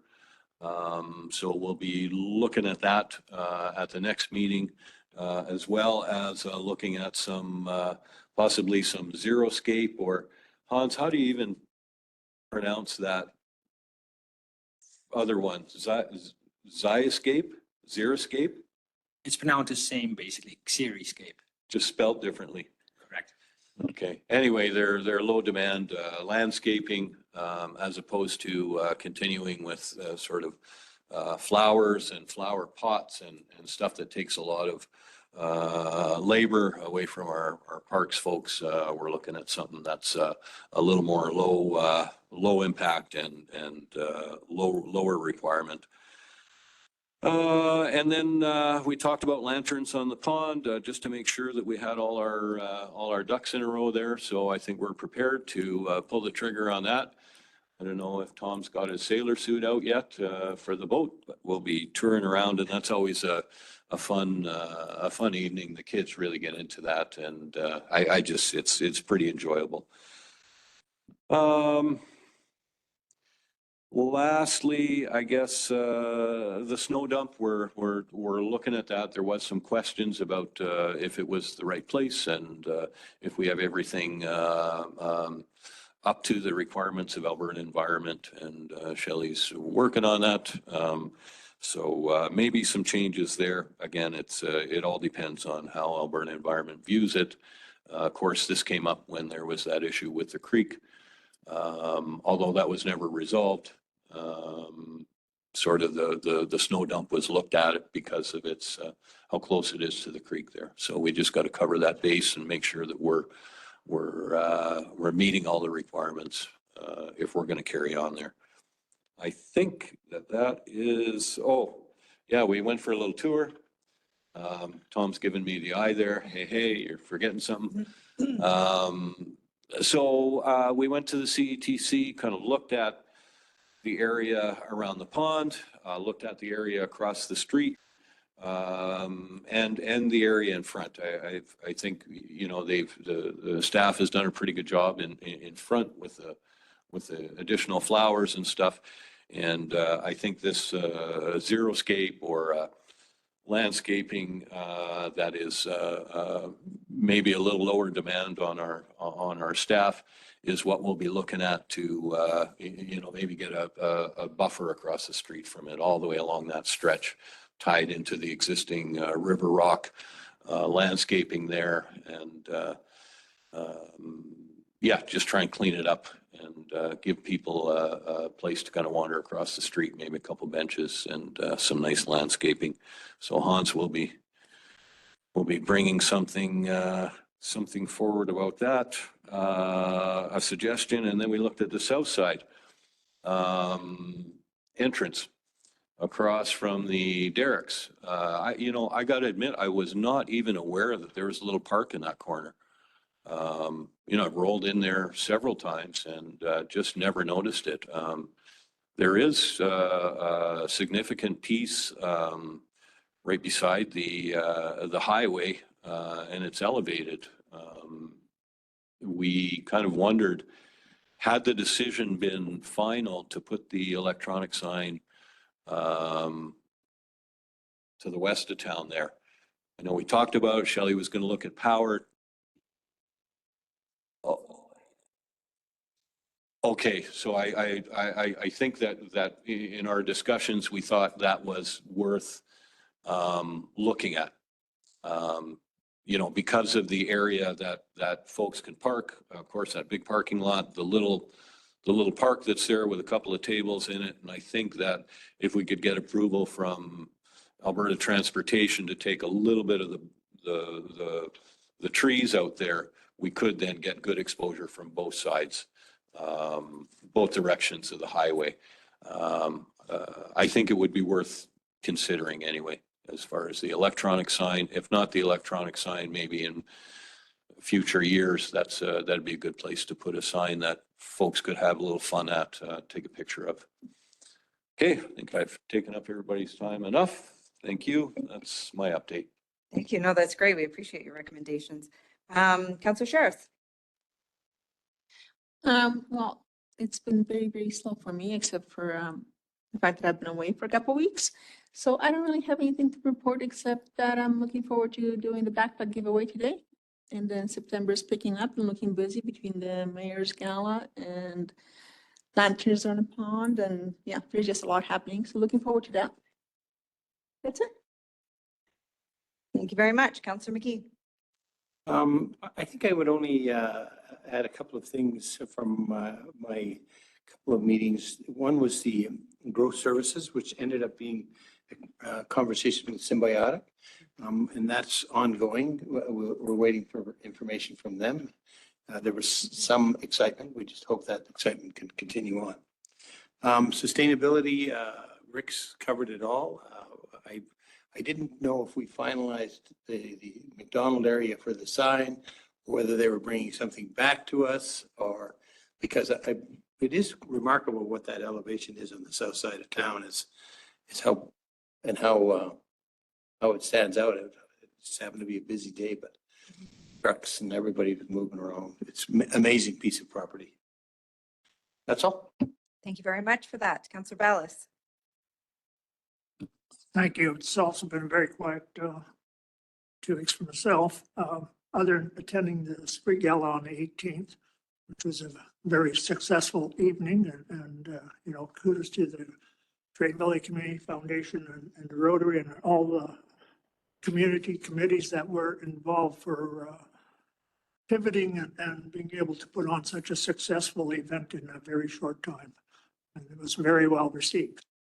The other thing that I had was the growth services meeting also on the 23rd. And that concludes my report. Thank you for that. Deputy Mayor Gamana. Thank you. Yeah, I agree. There's not a whole lot to report. Street party, as mentioned a few times, great event. Kudos to Community Foundation and the other organizations who got that underway. Had a brief chat with the Premier, just a handshake and hello and all that, but it was great to see her in our community as well. On the 23rd, the Growth Services meeting, and the 29th, Rotary District Governor visited our community. The area goes from up north to whole Alberta, so there's a vast area that a district governor for Rotary covers, and he was in our community last week. And thank you for Mayor attending that as well. And then a few days ago, I had a meeting with an investor who is looking at our community to set up a few businesses. They're looking at a community that has a rural renewable stream and rural entrepreneurial stream. So, just showing around the community and hope that, they will pick our community to set up the business. That's about it from me. Thank you. Thank you for that. I guess as the end of summer wraps up, we get back to reality, and which means busy, busy, busy. Like you said, Monica, we've got a lot happening in September and October, heading into budget and things like that. So lots of exciting conversations that we'll be having. Start kind of creating your wish lists and what we're wanting to see. I know that some of those recommendations are already starting, coming out of the Sustainability Committee of around budget discussions and things like that. So looking forward to that. Like everybody said, the street party was a great way, I think, to wrap up the summer. Thank you very much to the Drayton Valley Community Foundation, all the volunteers for putting that together. I know that a lot of hard work, time and effort go into that, and it was a great evening. We had the visit from Premier Smith, which I think that was very well received from the community. I know that there was a lot of smiles, and I received a lot of private messages and comments for people just saying that, it was really nice to see her in our community. So I know that it was greatly appreciated for sure. As well, I attended the Rotary Club dinner, and it was a lovely evening. Every time I get a chance to spend with the Rotary Club, my husband and I, we always enjoy it so much. I'm always welcomed with a lot of hugs and warmness and openness, and it's just always a nice evening to spend with the club. They're another organization that's always out front and center in the community. Everywhere I go, they're volunteering, offering their help. So thank you to all that they do in the community as well. We had an economic development, growth services ad hoc committee meeting, which Symbiotic attended that. And I think that hopefully there'll be opportunities for our community there.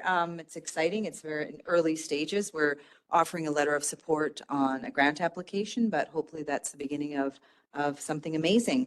I also jumped on to the Alberta Council mandate meeting, which is in regards to the mandate letters that the province is releasing. It's the first time, and I really don't know how long or what premier that is making these public. So it's very exciting to see these minister letters coming out.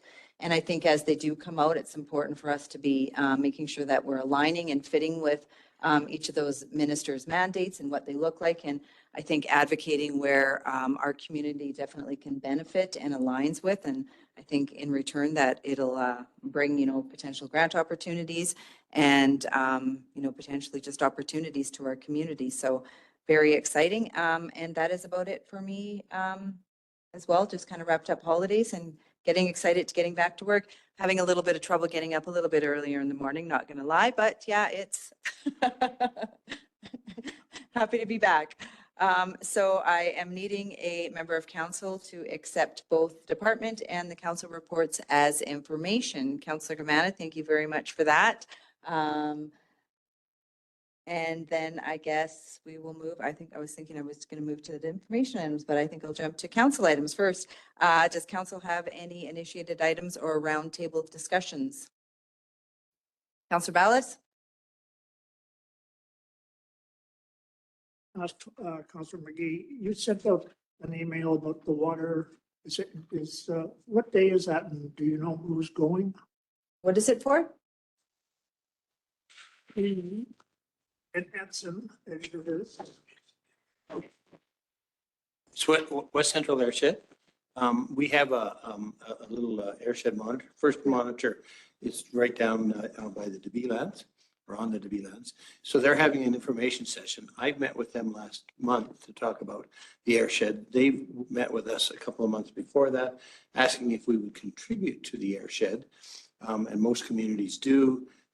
We got lost in evacuation and things like that. So it's an information session, and Monica has said she would go, but anybody is welcome as long as we respond. Just don't have a date.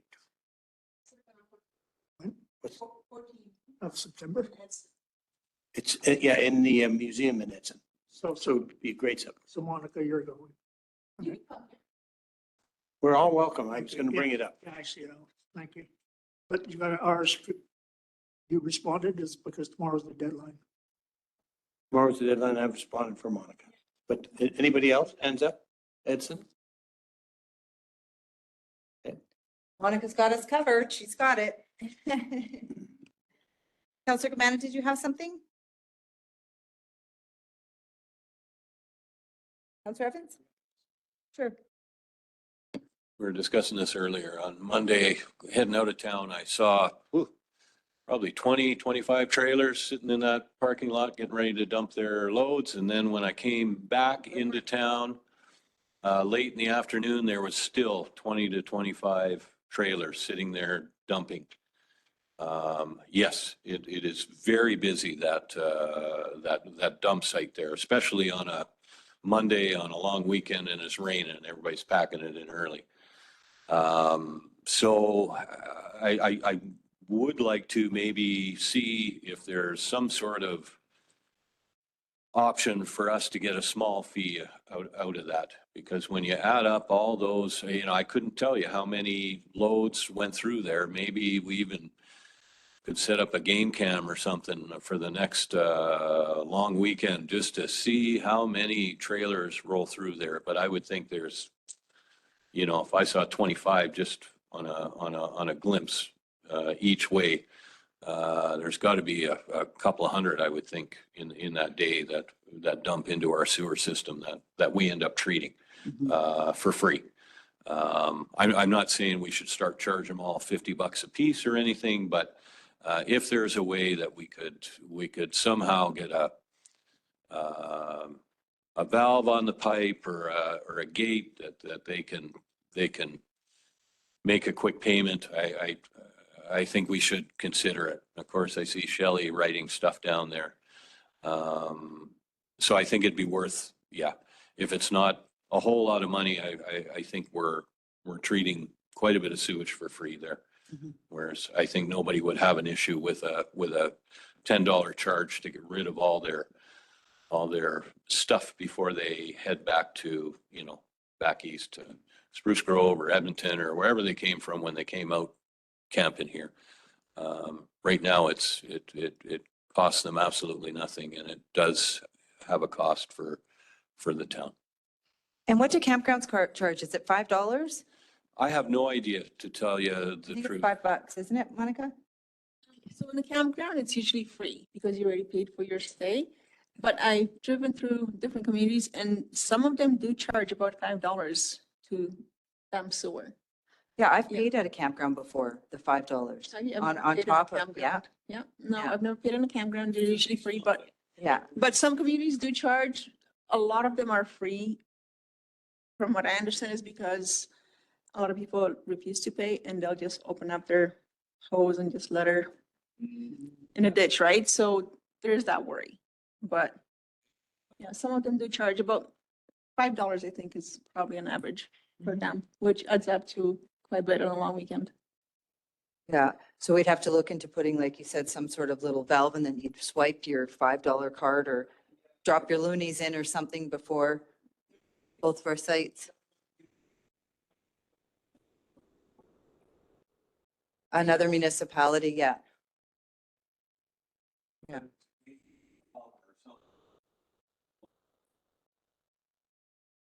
We have two, right? Yeah.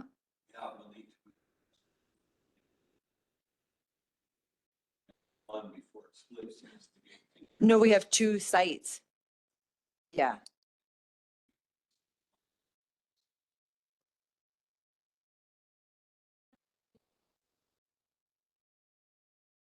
Ah, interesting.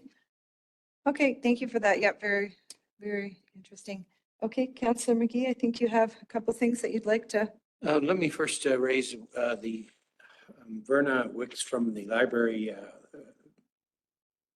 is working on I'm going to try not to read it to you, but I went ahead and created the way to share the wildfire stories at our website, but no one submitted any.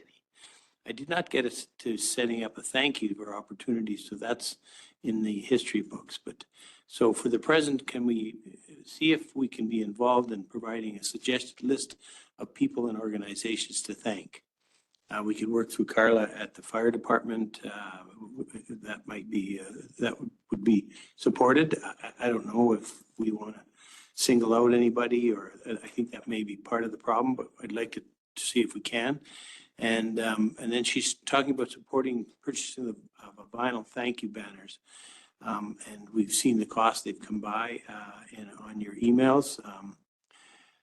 Then would anyone like to attend the Alberta Culture Days event on Saturday, September 23rd to share and listen to wildfire stories, or help manifestation, most of which involved people sharing their stories. So it's